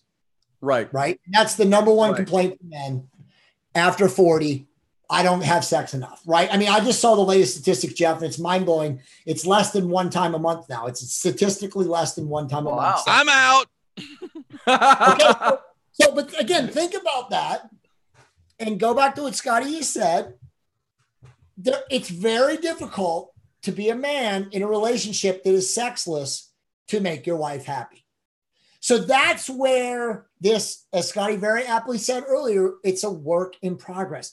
You both have to have a committed buy-in to accept each other's, down days, up days, faults, inefficiencies. Like you said perfectly, like, I wish you would involve me more, because my wife says the same shit. Yeah. So, and it worked. I wish you would leave me alone more. I get the opposite of what you guys get. And conversely to what you said, the woman will say, generally when there is a sexless marriage, the woman would say something like, I'm not happy. Right. Exactly. I don't feel the center of your focus, so I don't feel like giving you sex. And that's where sex has become a bargaining chip in a lot of marriages. That's really sad, because that's when the relationship.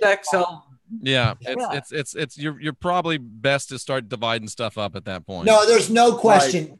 Scotty's 100% right. And I always say that to my friends that I counsel. I'm not a marriage counselor by any stretch of the imagination, but whenever they come to me and ask, because and Jeff knows this, and Scotty, this is my third marriage. Okay. And I've been at rock bottom, on one. My motto is the fourth time's the charm.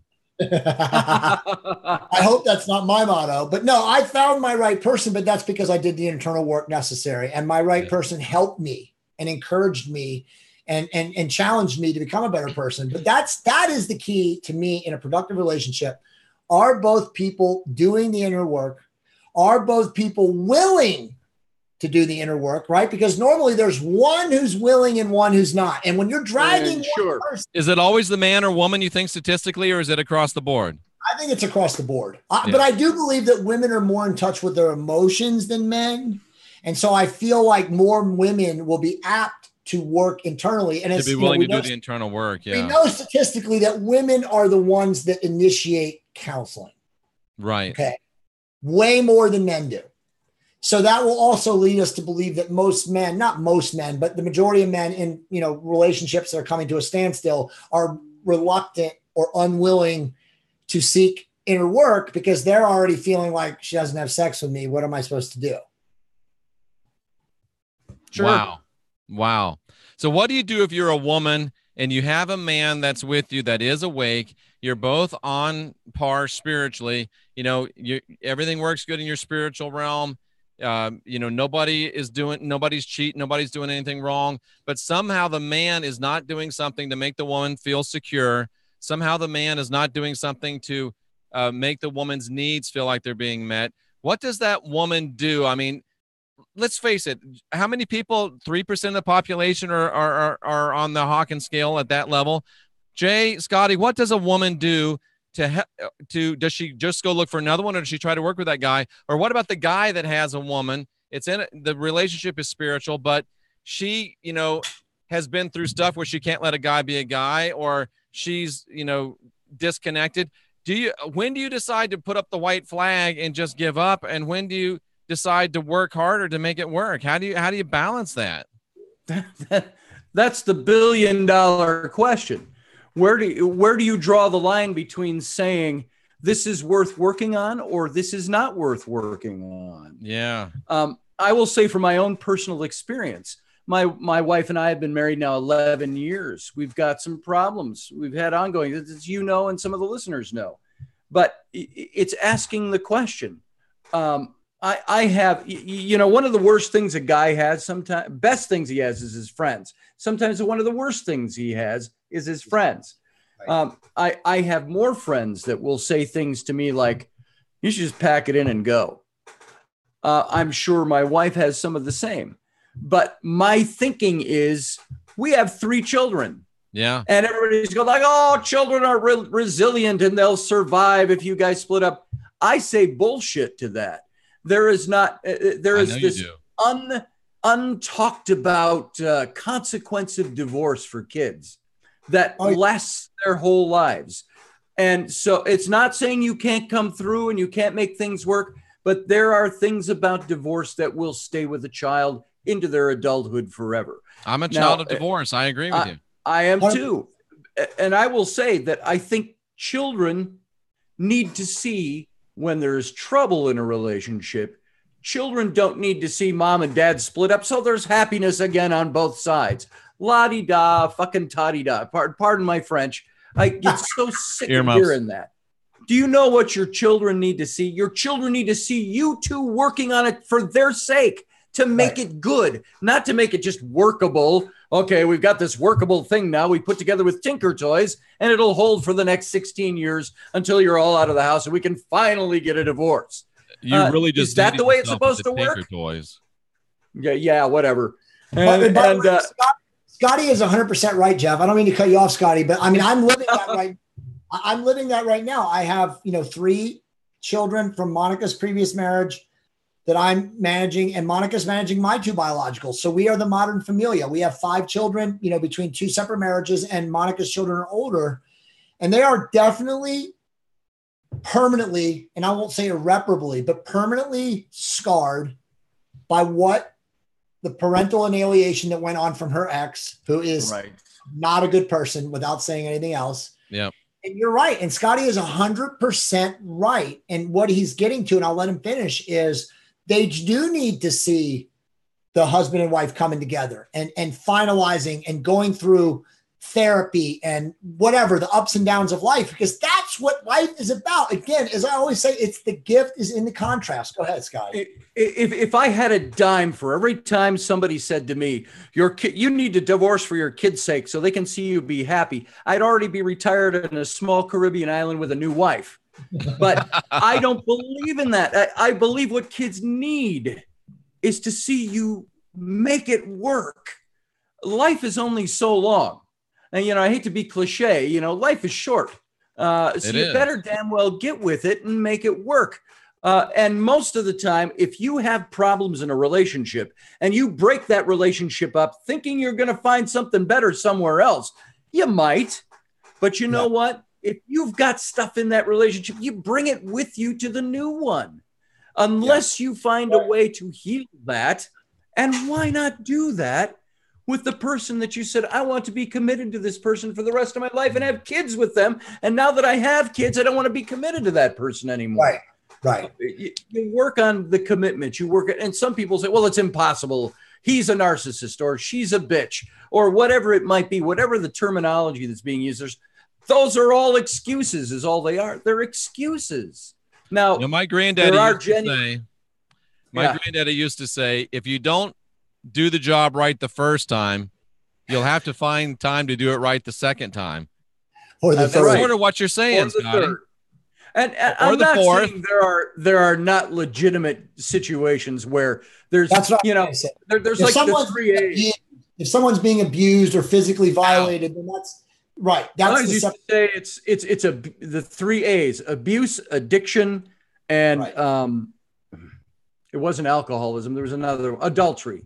Yeah, that was back when I was in the church. There are those 3 A's that can destroy a relationship from ever being right again. Yeah. And so I agree with you 100%, by the way. I do not believe, and this is my personal opinion, but I've been through this. I do not believe that a woman of sound mind and judgment will forgive a man for cheating on her. And I believe a woman will scorn that man permanently, even if that man is contrite and does try to absolve his sins, if so to speak, in a poor terminology or a poor phraseology of what he did, and commit to the wife. I don't believe in most situations that marriage is fixable. I believe that it's irreparably harmed. What if the man? What if the woman cheats on the man? And vice versa. Yeah. I'm not judging either sex. And after Scotty gives you his answer, let's define what cheating is. Okay. Let me give you a little personal insight. And I think Jeff knows this about me. I think we've talked about this. I've been married to my wife for now 11 years, going on 11 years. We were together for a couple of years before that. And about 9 years ago, I cheated on my wife. Really? Tell me that. What I did, the cheat was, in a guy's mind, we say, well, it wasn't sexual, but what was even worse, it was emotional. This is perfect, Scotty. This is where I wanted to go. Good. At the time, for my wife, that was an emotional. My wife even said to me, if you'd have just gone out and screwed another woman, she said, I could deal with that. It's that you gave your heart to somebody else. Ooh. And so, So it wasn't sexual, it was emotional. It was emotional. There was never any sexual activity. And we actually stopped it before it went any further because we both started thinking with common sense, which we didn't start with, and said, we can't do this. We can't carry this on. Right. And it was discovered after that, just through a random text that came in. And so we dealt with that, and we had to decide, are we going to stay together or not? And I said to my wife, you are within full rights to end this. And we already had the one child was already there, Flynn, my oldest son, who turns 9 this summer. And so he was an infant. And it doesn't matter what any of the reasons are. I could give all my justifications for why I did what I did. Irrelevant. Right. The bottom line is that I did it. Yeah. And then I asked for my wife's forgiveness. And I said, is there a way that we can make this work? And it never really got to the place where it didn't even seem iffy. She just said she was mad, obviously angry. She said, we'll make this work. And yet something you just said, Jay, it's something that irreparably disrepairs a marriage. Wow. Because it could be as recently as 2 weeks ago, it was brought up again. And periodically throughout the relationship. Yeah. And my wife said to me just 2 weeks ago, with all the conflict and things that were going on that I consider kind of sub conflict to the relationship, she's never left. She's threatened it many times. Please don't be rude in the chat room. And I said, I've spent 9 years trying to undo this. 9 years trying to prove that you are who I want and you are the person I want to be with. So how is she though? So I'm interested. And by the way, man, I gotta give you compliments, dude. Congratulations. It's awesome. Well, this is a very difficult thing to overcome, and you're still happily married, I assume, correct? We're still married. And I bet you've never done anything like that again, have you, Scott? I have never done anything like that again. As a matter of fact, if I even talk to women that are friends of mine, I tell Rainey, I say, I'm talking to so-and-so over here. And isn't that the way it should be, Scotty? That's the way it should be. And if it was that way at the beginning, you wouldn't have got yourself in that pickle. Well, you were in ministry, Jeff, in evangelical ministry. There was a guy we used to listen to in music, Steve Green. Oh, yeah. And he had this song called Guard Your Heart. Yes. And he said, I think one of the lyrics said something like, a simple glance can lead to romance, so guard your heart. Yeah. And the concept is sound. It's one of, if you aren't out there guarding your heart, or if you allow things within your marriage to be the excuses for why you aren't guarding your heart, you're going to get yourself into an affair. Yep. Lickety split. And so now my wife for her, she said to me just a few weeks ago, we were talking about this. She was mad about something. And she said, and you committed adultery and there was this and that. And I said, why do you continue to bring that up? I said, it's not that I expect that you won't forget it. I said, but why has it become an operative? Why do you want to give that life? She says, because you broke my heart at that time. And she said, I don't know that I've ever really gotten over that. And that's what Jay just said, she never will. And that's the thing. And so by all rights, there are people who see that. I got to chop it down. So sure. You're in the relationship out of an obligation to your children. If your wife doesn't forgive you and never has, and it's 9 years later, why are you still in the relationship? Well, it's a roller coaster. That's because even through all this time, there are times where you have your really great days and weeks and months. And then there's times where something doesn't go right and it becomes dire again. Yeah. It's that constant roller coaster.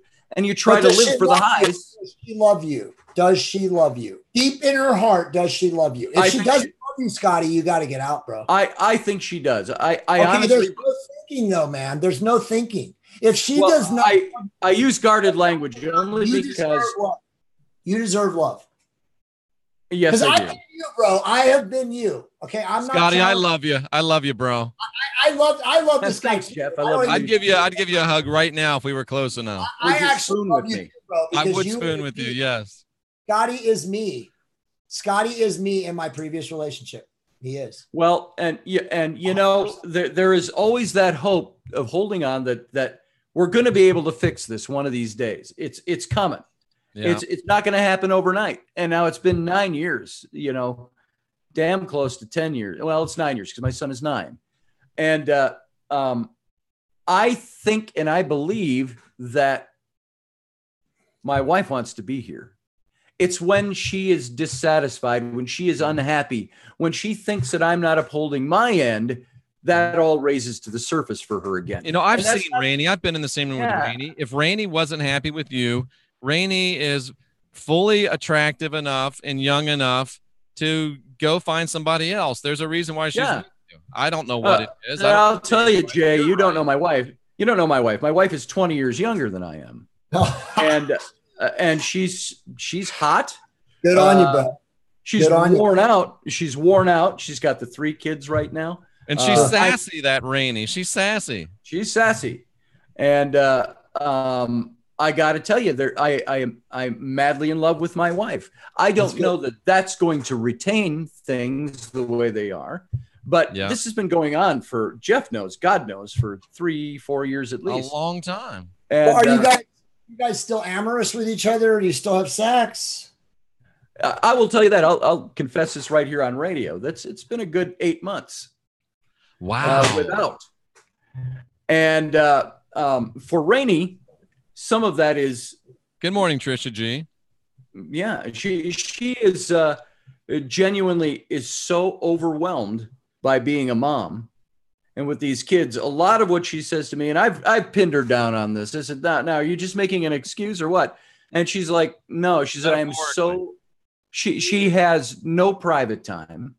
She has hardly a minute where the now 3-year-old is not hanging on her, and you know, as we would say in the vernacular, not hanging on a tit, and she gets to that place where she just doesn't even like to be touched. But that's really been even a little more recent than anything else. Wow. So well, we have watched the show. Hi, honey. Hi, honey. I don't think she watches, but she does on occasion. But I think my wife is somebody that if she felt that I was respecting her and putting her first, and you know, it's that this is my queen type of thing from a guy. This is my wife. This is my queen. I worship her.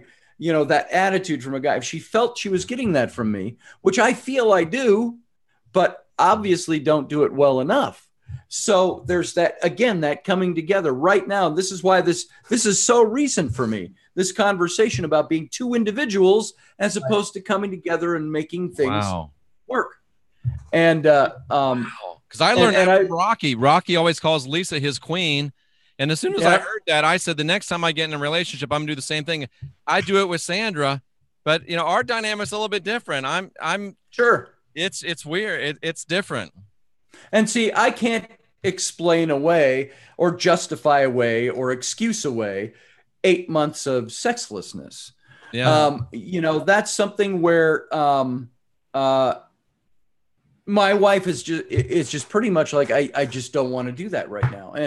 And sometimes when she's really pissed off, my wife, as you know, Jeff, has no filters. No, she doesn't.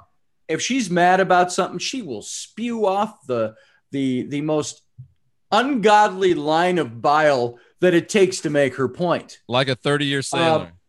Yes. And but then she comes back the next day and she's not one to go, I so apologize for this. No, she's not. That's not my wife. But my wife will demonstrably show that she's apologetic. She'll kiss me on the cheek, or she'll come up and slap my butt or something like that. But the Brian Parker's recommending that you slap her butt, and I do all the time. And like, you know, take charge. So Scotty, is she in her late 30s? Yes, 38. Okay, yeah. So I actually understand a lot of this because I went through very similar stuff with my wife, my ex-wife. She was 34 36 when we had our first and 38 when we had our second. And honestly, and my story is very open. Jeff knows I cheated on her. She did not have sex with me for 8 months, and that's when I cheated on her.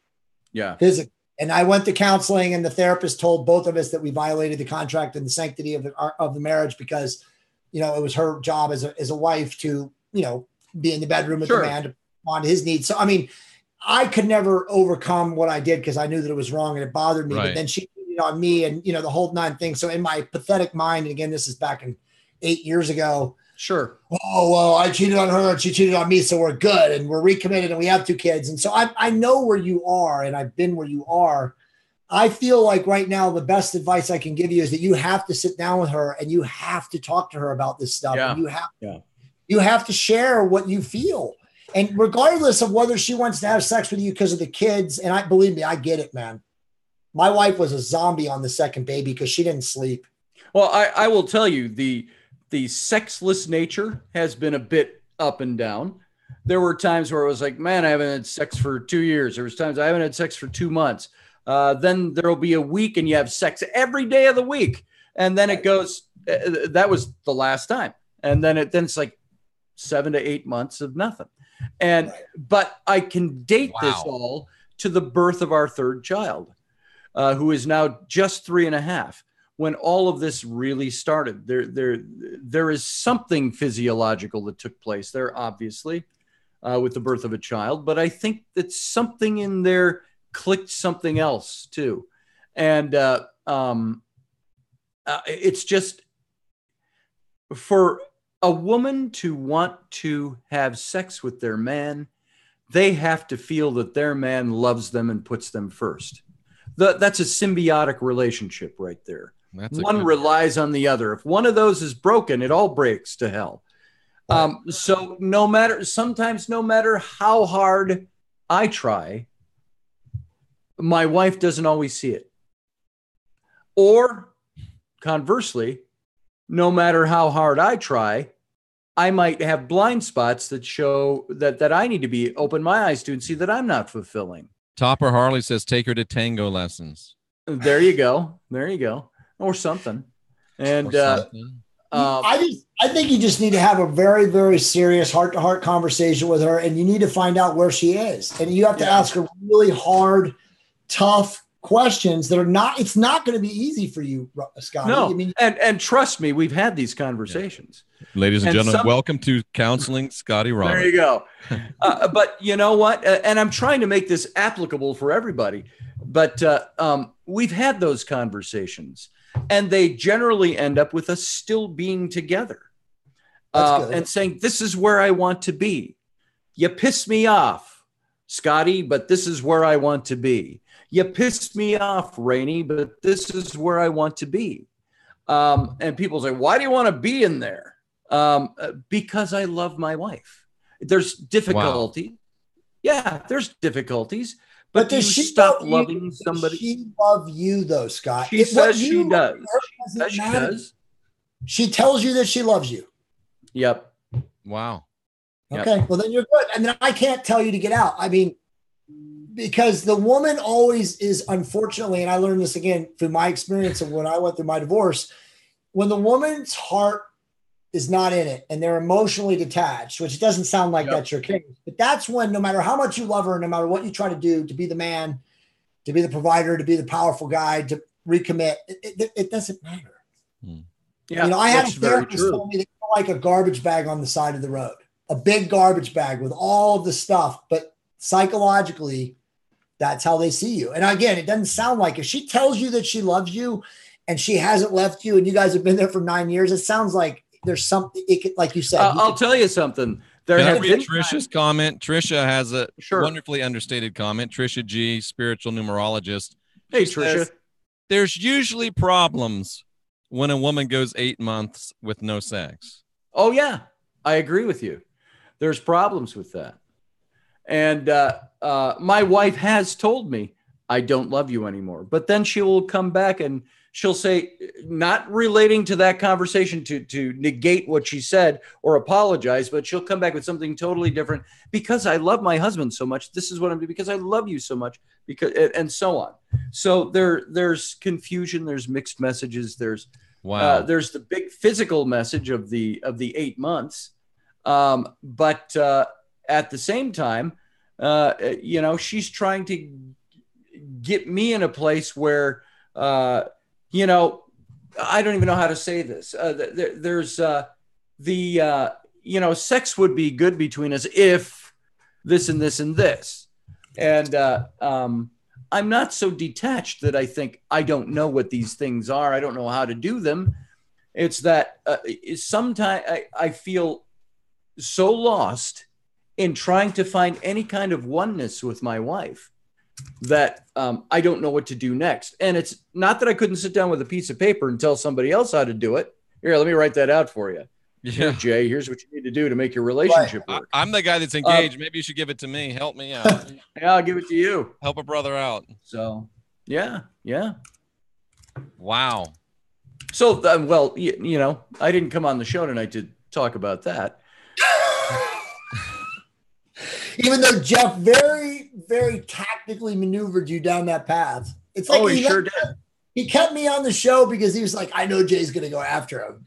Yeah. What happened was we took a commercial break and I said, hey, Jay, I'm going to bring Scotty on and I want you to go after him. Get him. Scotty, I feel so bad that I hijacked your show. I mean, I don't need to be here. No, this is the show. You know what? No, it's a blessing that I'm talking to you, man, because you're an amazing dude. You have a huge heart. I mean, like I sense you, like you have like great heart power. You are a heart-centered dude, 100%. Like, I mean, I've sensed it from like the first. Well, I try. No. You're not trying. You're doing. You're definitely not trying. You're doing. So, but like, I just say, in my love of you, just don't, make sure that you're doing the right thing and that she's committed to you, because you deserve love, man. Yeah. That's the reality of life. We all do. Yeah. And I think she would see such a revolutionized relationship if she, many times for all of us, it's stubbornness. We just don't want to let go of the things that we need to let go of. Yeah. To say that we are governed by past sins or governed by past wrongs or past hurts, to me, that's all bullshit. Those are choices we make. Rocky Stucci in the house. We choose to be governed by those things. We aren't governed by them. It's an act of the will. If you don't want to be governed by something, what do? You rebel against it and you make a change. Yeah. So I think, and not to step on the toes of anybody out there or insult anybody's sensitivities or sensibilities, but I think when we use as the excuse, I've got this problem with my partner or with my spouse, and I just can't get over it, that's an excuse. Yeah. There is nothing that comes down the pike that we as human beings with bright intellectual brains and big hearts cannot overcome. And when we don't overcome them, it's because we choose not to. And Scotty, let me caveat that. I agree 100%. Most people in relationships give up way before what you're doing and make the effort made. They do. And so all of that rings 100% true, because most people are shallow. And again, we're not judging. We're just openly admitting what we see. But most people are shallow, as you said earlier, narcissistic, and they're not willing to commit and going within, because it's always about going within first, right? Because if you don't love yourself, you can't love others, right? Well, that's it. I have a great love for myself. Especially the last 8 months. You've had a real close relationship. Oh, yeah. I'm the man. What was the old Woody Allen line? He says, there's a lot to be said for masturbation. He says, at least I'm in love with the person I'm having sex with. Dude, that's actually a very... That's only because of what Jeff brought up that I say. Very apropos statement. I mean, let's face it, guys. We are taught in our society to be demeaned. and to demean ourselves and to self-deprecate and to not love ourselves. I mean, Jeff and I have talked about that thousands of times on our shows. We are taught to not love ourselves. Religion teaches that. Yes. Wow. Do you agree, Jeff? You know what I keep hearing in my head? What do you keep hearing? I keep hearing Jack Nicholson in that movie with Helen Hunt, where he walks out of the office and he looks around and he's like, what if this is as good as it gets? Right. As good as it gets. That was the movie. Good as it gets. Exactly. But it's not as good as it gets. It can be better. It can be spectacular. So, and I think that's all dependent and hinge pinned on what people are willing to do to make it better. Jeff is against self-gratification. Yeah, I am. I'll admit it. We are our own worst enemies. It's like, again, in the tarot deck, there was I think it's the Eight of Swords, where the woman is blindfolded and there's swords strewn across the path that she can't see. And it's supposed to mean there's obstacles that and she's tied around her upper arms, but she's tied at the elbow. And so her arms are actually free. And I used to say, when I'd get that card for people, I said, you can't see the way straight. You're not being able to find your way. You're blindfolded. You're bound. You can't see the obstacles. But if you notice something, she's only bound around here. She can bend. She can take that blindfold and pull it down. It's like the devil card. Those collars are so large they could take them right off. That's it. And this is the thing about pulling down the blindfold. You know what most of us do in relationship or anything else? We take a blindfold, we make it out of whole cloth, we tie it on, and then we go, oh my God, I can't see. But we're the ones who just put it on. And all you have to do is take it off. Take off the blinders. And sometimes our blinders could be, I'm trapped in making the choice to not make this better. I'm trapped in making the choice to blame somebody else. I'm trapped in making the choice to not seek oneness or being one together. When we make those cognitive choices, of course, we're not going to get anywhere. So it's coming to the point where you realize I have the ability to make a cognitive choice to do differently and to do better. I just have to want to do it. And sometimes it's like this. When I was in ministry, I worked with men's groups in our church at one point, and I had a group of men that were in troubled marriages, of all things. And this one guy said to me, he says, grounded for the lightning bolt. He said, I don't love my wife anymore. Dude, go. Yeah. And you know what I said to him? I said, let's try a little experiment before you walk out. I shoved a piece of paper and a pencil over at him. And I said, write down 20 things you would do for your wife if you did love her. Oh, right. I said, let's just pretend. Scotty. I said, if you loved your wife, what would you do for her? Nice word. Get her flowers. Okay, flowers. Start writing these. He wrote down 20 things. And I said, now take those home. I said, end of session. I said, take those home and do them for a week and let me know how it goes. And he came back. I saw him a couple of weeks later. And I said, how's it going, man?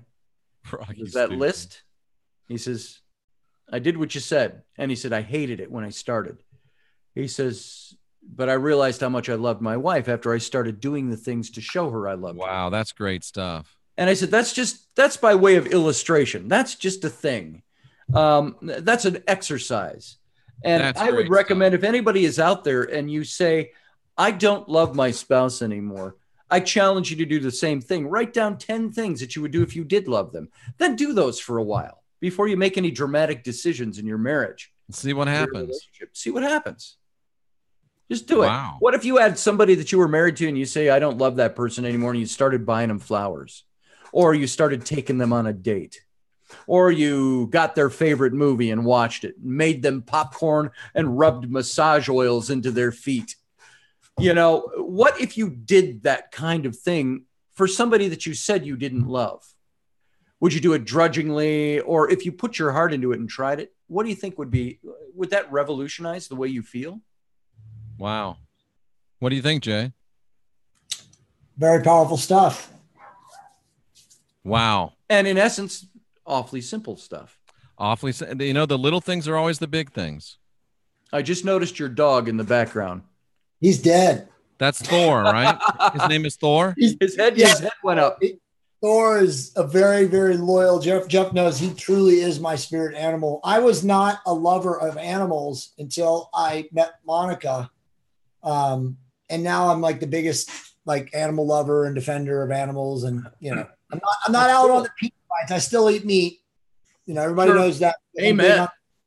I'm big on the amino acid deficit that you can't get from animal protein. We're not going to talk about that right now, but you know, most vegans go crazy. If you're a vegan, love animals too. I've tried it, Jay, and I just can't do it. I never feel optimal. If you're a vegan, I don't hold anything against you, but come back to me after 10 years and tell me you don't have issues, because very few don't.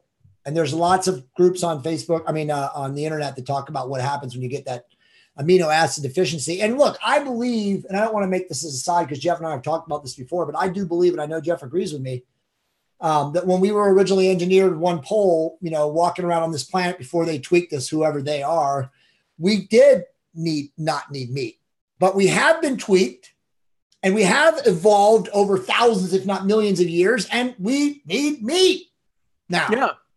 I mean, it's pretty simple. We do.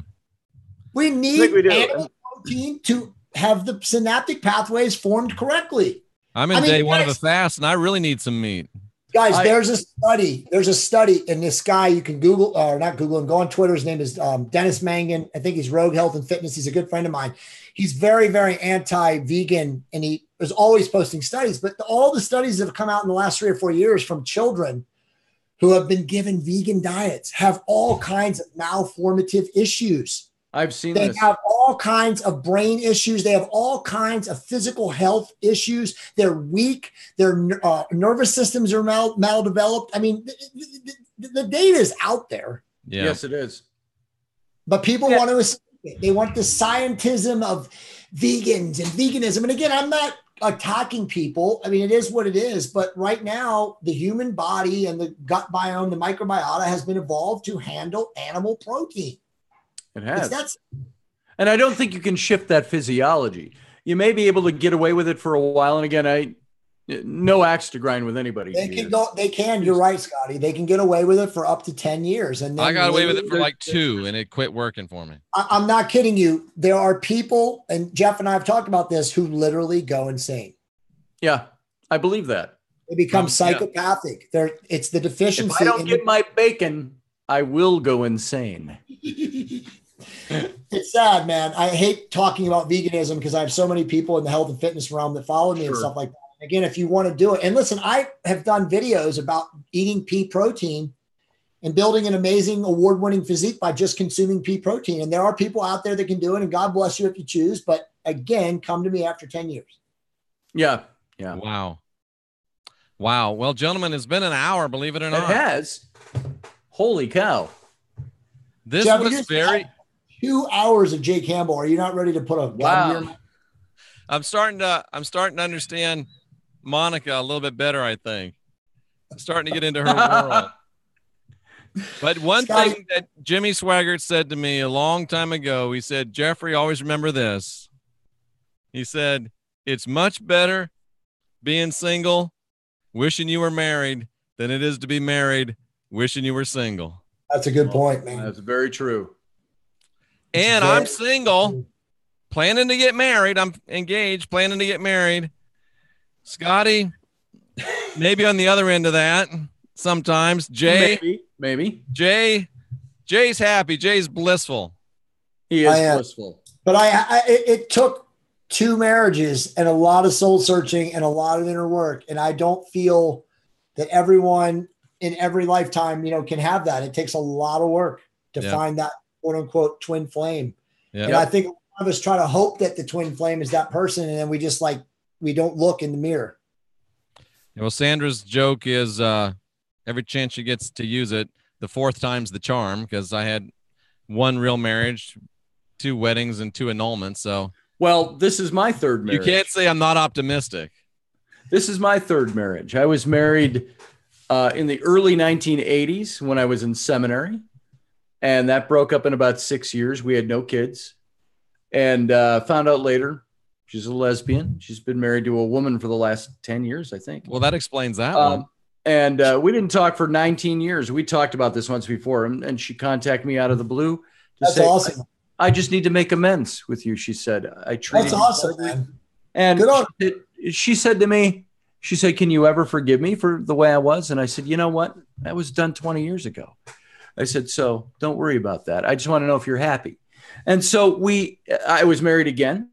And you know, Jeff, my older kids, their mom, and not a gorgeous woman, I think, to a certain extent, for as old as she attractive woman, I would say for sure. But she has a lot of issues, and it's sad. And my kids have noticed. My son, my 17-year-old son, has cut her off completely and will not talk to her because of the way she is. But now. And Rainey and I, we've been together for 13 years, married for 11. And so, you know, that gives you an idea. So you're not a quitter, Scotty Roberts. Well, I was about to say, Scotty, if she really didn't love you, and this is just my opinion, obviously we just met, but I sense your heart shock, she would already have left. So there definitely. Well, that's what I think. There's something, and I don't know what it is, and I would love for you to talk to Monica, because Jeff can tell you Monica's amazing kind of stuff. And I'm happy to set up a call with you and Monica, but there's something that you're just not communicating to her. There's something there. Yeah, that's what I'm saying, because like she does love you. Yep. Because she wouldn't be there. That's right. She wouldn't be here. She'd be long gone. She's had opportunities to be gone. That's what I mean. So there's some form, there's something that you're not, and I definitely say it's you, it's not her. There's something you're not communicating to her. That's it. Probably the key, and it might be as simple as talking to Monica. I will tell you. I'll be very honest about this. Maybe other guys experience this too. Oh shit! What's coming next? Now he's going to be very honest. Yeah. Oh yeah, that's right. Because I wasn't before. No, there are things about being a 57-year-old man, and Jeff, you're pushing my age a little bit for as young and good as you look. Why, thank you, sir. But there are things. Torch diet, bro. It is. There it is. I need to talk to you, Jay, about that. Jay, I need to talk to you about stuff. I'm open, brother. You got me on comms. And I have to say, the metformin, I think, is starting to have a little effect. It's only been about 6-8 days, but it's starting to have a little effect. Metformin? You're talking about diabetic medicine? Yeah, dude, it's amazing. It's the most powerful anti-aging drug known to man. I use it because I'm diabetic. But they've got me on it. But what I was going to say is there's a point in a man's life where you say, "Thank you, Trisha. I'm married to a wife. I'm not married to a mother." Right. And there are certain things that guys will say that are, "I'm not in this relationship to have you parent me. I'm in this relationship to have you partner with me, to be one with me." Parent and partner, I just use that because the words are similar. Yeah. And guys will sometimes say, maybe there is stuff I'm not doing right. But, you know, at 57 years old, it's not that I'm blind. It's not that I don't have any idea of what's supposed to work. And it's not that I haven't been through this before. It's that there's sometimes a stubbornness in all of us that says, you know what? I want to give, but there's a point where you have to stop and say, this is a two-way street. Yeah. This is a oneness we're working for. I need that reciprocation. It's like I used to say, if you come an inch, I'll come the rest of the mile. Right. And so, you know, there is a bit of, when I said I want to be honest, there's a bit of belligerence in me. Yeah. Not one that is not willing to look at things, but one that says, I know what I'm supposed to be doing, and I'm doing this. And if my own wife wants to tell me you're still not doing the right things, it's like, I'm not daft, woman. You know, Scotty, if I was gay, I would totally be into you. I really would. I'm totally, you know, Jeff, if I was gay, I'd totally take it. I'm totally sensing with you, Scotty, that you are doing all the things right. You are making an effort. You're going way beyond 99.9% of what men in this kind of relationship, you know, which technically for you, the last 8 months has been sexless. So it's just a slight Thanks tweak. for sharing that. Technically. No, go ahead. I'm sorry. Technically. It's a slight tweak of communication because you're doing everything right. It's a slight tweak of communication. And honestly, you're going to laugh. It could be as simple as you telling her you love her 100 times a day. And I know that sounds retarded, but no, it doesn't. Women are so easily flipped once you get that button or that, mechanism that makes them think he loves me. Yeah. Because again, that's what they want. Remember, they want happiness in their ultimate bottom of their heart. I want to be happy. I want to feel like the queen. I want to feel like I'm the apple of his eye. That's all they want. Yeah. And Scotty, let's face it. It's going to take a whole lot of attaboys to get over that one-aw shit. That's true. That's true. There are some things that take a long time to get over. Like 9 years, apparently. Yeah. And I will tell you that kind of thing, it's not that there's no getting over it. This is what I'm referring to. And I wasn't referring to my wife on this necessarily, but if I pull that out as an example, I say, this is an example of choosing not to be over something. Trisha G is recommending tantric massage as well. Yeah. There are things that happen. I've had things happen to me that are shitty things in my life. Right. And I've said to those people, it's not something I am going to actively keep in front of me and keep alive. If that were the case, then I'm a woeful person indeed. It's that I choose to push that away. I choose to forget it. I choose to move on from it. Not blindly and leading myself into some other crisis. But there are many things where I've said, it is my choice to take that dastardly thing and be done with it. Yeah. Right. And I won't do this anymore. I will not practice this. And it's like, damn it, you want to stand with that fist in the air and say, I won't be brought under the power of this thing. And I say to people all the time, are you in control of it, or is it in control of you? Fill in the blank. Because I refuse to let, in my life, my choices are to not let things that have hurt me or things that, those are not going to govern who I am. I want to be who I am. I will make that choice, God damn it. And so I extend that to others. And I say to my wife, I said, is it your choice to let this control you, or is it your choice to move on from it? That's everybody's got those kinds of choices to make. That was a Highlander quote. I just now got it. Which one? I'm not daft, woman. Oh, yeah. I'm not daft, woman. Remember, your head leaves your neck. It's over. It's over. That's such an amazing movie, by the way. Talk about another movie. Yeah, another movie. The Highlander was immortal. Absolutely. He was. There can be only one. I am Connor MacLeod of the Clan MacLeod. I was born in Loch Shiel in 1535. It's so funny that you guys just said that, because I was going through Netflix the other night. I was going through Netflix the other night, and it said recommendations for you. Like I'm watching a show, and that showed up. It showed up Highlander. Highlanders, don't ever watch Highlander 2. That'll be 2 hours of your life you can never get back. My God, you'll never get that back. But Highlander 1, very, very good. And if you ever get to watch Highlander Endgame with Adrian Paul. That's a good one too, right? Adrian Paul and Christopher Lambert. Beautiful, great movie. And do you notice how that movie totally disregards the existence of movie 2? Yeah, exactly. It never happened. And that's really the way they should have done it. Yeah. Well, speaking of, just to add on, and then we'll bounce. And by the way, Scotty, thank you so much for being on your show tonight, dude. It's an honor to talk to you. Oh, Highlander 3 is even worse with Mario Van Peebles. Don't even watch that either. That one. I appreciate talking to you. But guys, I literally did go to the movie theater. I took Monica's dad 3 weeks ago to see Jurassic Park, and it is the worst movie ever made. Has anyone seen that? I liked it. I took my kids, and my kids loved it. Dude, what is going on? That is the biggest abomination. And I'm a huge Jurassic Park guy. I watched all the movies. But oh my God, it's ridiculous. I thought it was better than the one with the plane and the pterodactyls and stuff. Scotty, Monica's dad's 72 years old, 71, is going on 72. And he looked over at me, he goes, well, are we really watching this? And I was like, he said, are you ready to go? I said, let's go eat. That's what happened to us. Movie, and I cannot remember. That's what happened to me and a buddy in Highlander 2. Literally, we took off work. We left the office for lunch and said, we're going to a movie.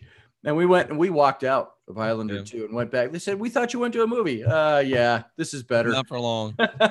Work is better. Wow. So join us next week when we dissect Jeffrey Darty. Yes. Somebody said in the chat room, they go dinosaurs. There's the spoiler. Yeah. You know, all I could think when I was watching Jurassic Park a couple of weeks ago with my kids, I'm watching it and I'm watching all that stuff happen to that mansion. And all I could do was go, oh, not the cherry wood, not the paneling. I think you just gave it away. You were watching it with your kids and they were all because of the pyrotechnics and the CGI. But dude, it was the worst movie of all time. My son, my 8-year-old, he was sitting. I'll take that off the list. Kind of sideways like this next to me. And he's watching the screen and he's like, and I turned his head and I go, watch it. Why? I said, you're here to watch this and experience it. I said, experience it. It's just graphics. Hey, did I show you guys my chart?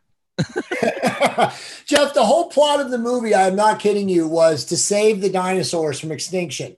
It's they're already extinct. That's a stupid movie. Yeah. By the way, I'll see the next movie. If Tom Cruise is in the next Jurassic Park movie, I'll watch it. Anything Cruise is in, I'm seeing. I did get a text message earlier today from one of my good friends who's in the military. He just saw the advanced screening of the new Tom Cruise movie, and they say it's the best action movie ever. Which one is that? The new Mission Impossible one? Yeah. They say it's unbelievable. Unbelievable. I'm not a big Tom Cruise fan, but they say it's go see it. You can't believe how good it is. And he's making Top Gun 2 right now. Yeah. Really? Yep. What is he, an admiral now or something? Meg Ryan, is she going to be? No, that wasn't Meg Ryan. That was Kelly McGillis. Kelly McGillis. And speaking of which, she's a lesbian. Meg Ryan? No, Kelly McGillis. Oh, that's a shame. That is a shame. Oh, that picture of her and Tom Cruise. But Meg Ryan was in Top Gun too. She was Goose's wife. Yeah, that's right. Oh, that's right. She was. Her famous line, "Take me to bed now or lose me forever." I hear that line. That's where Sandra got that. That's it. I love it. I thought that was from Antonio Banderas' chick in Working Girl. Oh, you guys are awesome, man. Only people from our generation, by the way. No, that was from Top Gun? Oh, yeah. I owe Meg Ryan a debt of gratitude. I hope Sandra doesn't watch this show or I'm in trouble. Yep, Val Kilmer. Yep. I'm going to mute that. I'm going to cut that out. That's hilarious, guys. No, all right, guys. Go, Jeff. I got one entertainment thing, and then you can take us out if you need to, Jeff. One entertainment thing. I just saw this today. Remember the show In Search Of? With Leonard Nimoy. That was an awesome show, by the way. They are relaunching that show, In Search Of, and guess who they have hosting it? William Shatner. Zachary Quinto, the guy who played Spock in the new movie. No way. That's awesome. That's brilliant. 2 Spocks hosting that show. And I saw Val Kilmer do a one-man show of Mark Twain, and it was fabulous. Mark Twain. Fabulous. Is that a movie or you mean No, it was a one-man. It was a stage show. It used to be older. Hal Holbrook. Yeah, I used to do that. Yeah, Kilmer took it over, and he absolutely killed it. I would love to see him. How bad does Val Kilmer look right now, Jeffrey? The last time I saw him, I think he looks cancerous. I knew the line, Michelle. I just thought it came from Melanie Griffith in Working Girl, but no, it came from Meg Ryan in Top Gun. Val Kilmer says, God bless Meg Ryan. I read this on the plane flying here, and he said people there's been that out there that I have cancer. He said, I don't have cancer. And he said, I'm cancer free. And he said, I had a scare, but I don't have it. But the guy had something going on because he looked like a I was about to say, warmed over. Stopped working. He also was an A-list actor who stopped working. So he did something to get the ball off. Yeah. Something happened to him physically. But yeah, because like I say, he looked like a cadaver warmed over for a long time. That's strong. Well, what did he look like when you saw him, Jeff? So he didn't look like a huckleberry anymore, huh? He was not a huckleberry? I saw him that was probably 10 years ago, and he looked good. Oh, okay. Yeah. 10 years ago, yeah. At least 6 years ago. Right. And just in case anyone was wondering, Indika says that she's a lesbian. So there you go. On that note, if you want to talk to Monica, brother, Jeff knows how to get a hold of me, J@trtrevolution.com. Okay. Jeff, phone number, but I'd be happy to have you talk to her, and she can get into your brain and find out what's going on. Very cool. And if you look on the front of my YouTube channel, Scotty's channel is there. You can subscribe there. Okay, I will. Yes. TRT Revolution. Please come and subscribe to my YouTube channel, folks. I will for sure, brother. Love to have you there. And we do have the new Serpent and Dove YouTube channel as well. You might consider subscribing to that. Already did it, dude. Thank you. Right on. 2 thumbs up. I believe I did too. Scotty, thanks for being transparent. I'm sure you helped a lot of people tonight. Well, I hope so. You know, what good is transparency? You probably helped some people too. For sure. No, I mean, I'm like I said, man, Scotty's leading from the heart chakra and he's doing all the things right. I think it's just a slight tweak and he can get back into the groove. That'd be great. I got to get into shape too. So that would help. Something, Jeff. About that too. We can talk about that. Something, Jeff, what was it on one? I can't remember which show it was, but you said, and I think maybe we talked about it. Many times your spiritual welfare and your spiritual state is reflected in your physical state. Without question. Once you get physically optimized, it's much easier to get spiritually optimized. Yep. Without question. And Scotty, without a doubt, I weighed 50 pounds more than I do today when I met Jay Campbell. Yep. Jay Campbell and Jim Brown put me on the path. I had to walk it, but they put me on the path. And I don't know if I told you this, Scotty, but about 6 days ago, there's Heidi Vandenberg. Good to see Hey, Heidi Vandenberg. About 6 days ago, for the first time since 1999, I went under 200 pounds. I remember you telling me that. I haven't been under 200 pounds since I was like 8. And by August 1st, I will be under 190 pounds. Wow. And Jack with a 4-pack. I don't know about that, but there's a 2-pack up at the top. It's like, it reminds me of Tupac. That's what I call myself. I got a 1-pack going. Yeah, manifest it. Yes, but yeah, it's beautiful. And thanks to Jay, thanks to Jim Brown, and I have to also give thanks to Sandra as well. My wife did say, I'm down here in Texas for a month, and we're waiting for our new house to be finished. And she was staying at her mom's with the kids, and she said, and her mom will never say anything bad about you, Scotty. I won't even get into it. I do know that was a day. That was terrible black humor. Sorry. Yeah. Oh no, it doesn't bother me. But today was a day that's an appropriate statement. But Rainey said to me, she said, I'm looking forward to you coming home a month from now. Because I told her with the guy I'm down here doing work with, I said, we're going to go work out. We're going to do stuff. And I said, I'm going to try to get a handle on getting this surgery weight all off. And so she said, I look forward to you coming back and being trim and slim. Ooh, so nice. That ain't going to happen. But you might want to I got to start Heidi Vandenberg about some Vedic readings that might give you some insight as well. I just might do that. Heidi Vandenberg, Vedic readings. Channel 27, Heidi Vandenberg. Yes, sure. She would like to come to Australia. I'm not sure where that came from, but anyway.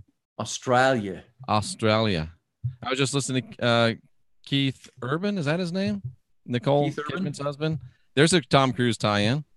Somebody wrote in there. Mike Cruise on fire. Make me laugh. All right, guys. I got to get to the wife. All right. Goodbye, gentlemen. Goodbye, chat room. This was great. I really appreciate it. You guys take care. And Heidi says she owes you a reading, Scotty. She does. I thought I owed her a reading. No, she says she owes you a reading. Cool, Heidi. I'll get a hold of you. Adios, gentlemen. I'm going to stay here just for a second and talk to some of these nice people. Thanks so much, Scotty. Thanks so much, Jay. Thank you, guys. Real soon. Yep. Take care, Scotty. We'll talk. All right. You too, Jay. Bye-bye. Bye-bye. Hey, everybody in this chat room. I mean, this was a night. It was fun. It was interesting. I hope that it helps some of you. And I think that I really appreciate Scotty for being so transparent and open. And I think that it can be leveraged by some people in the chat room. Heidi, I wish you'd been here a little bit earlier. You could have done a little quick reading on Rainey Roberts and Scotty too.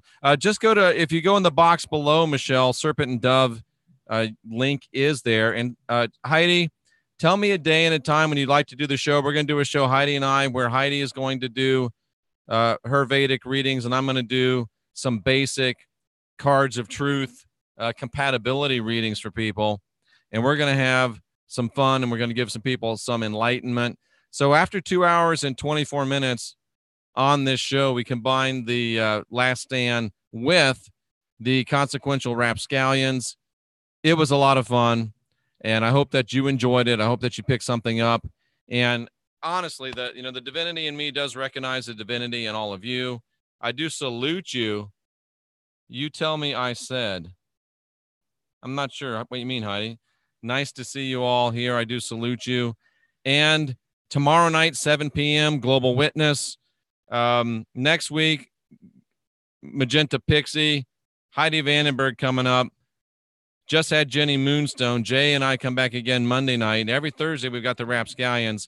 Sunday with Wayne Steiger. Great, great, great stuff. Great lineup. Thank you for being here.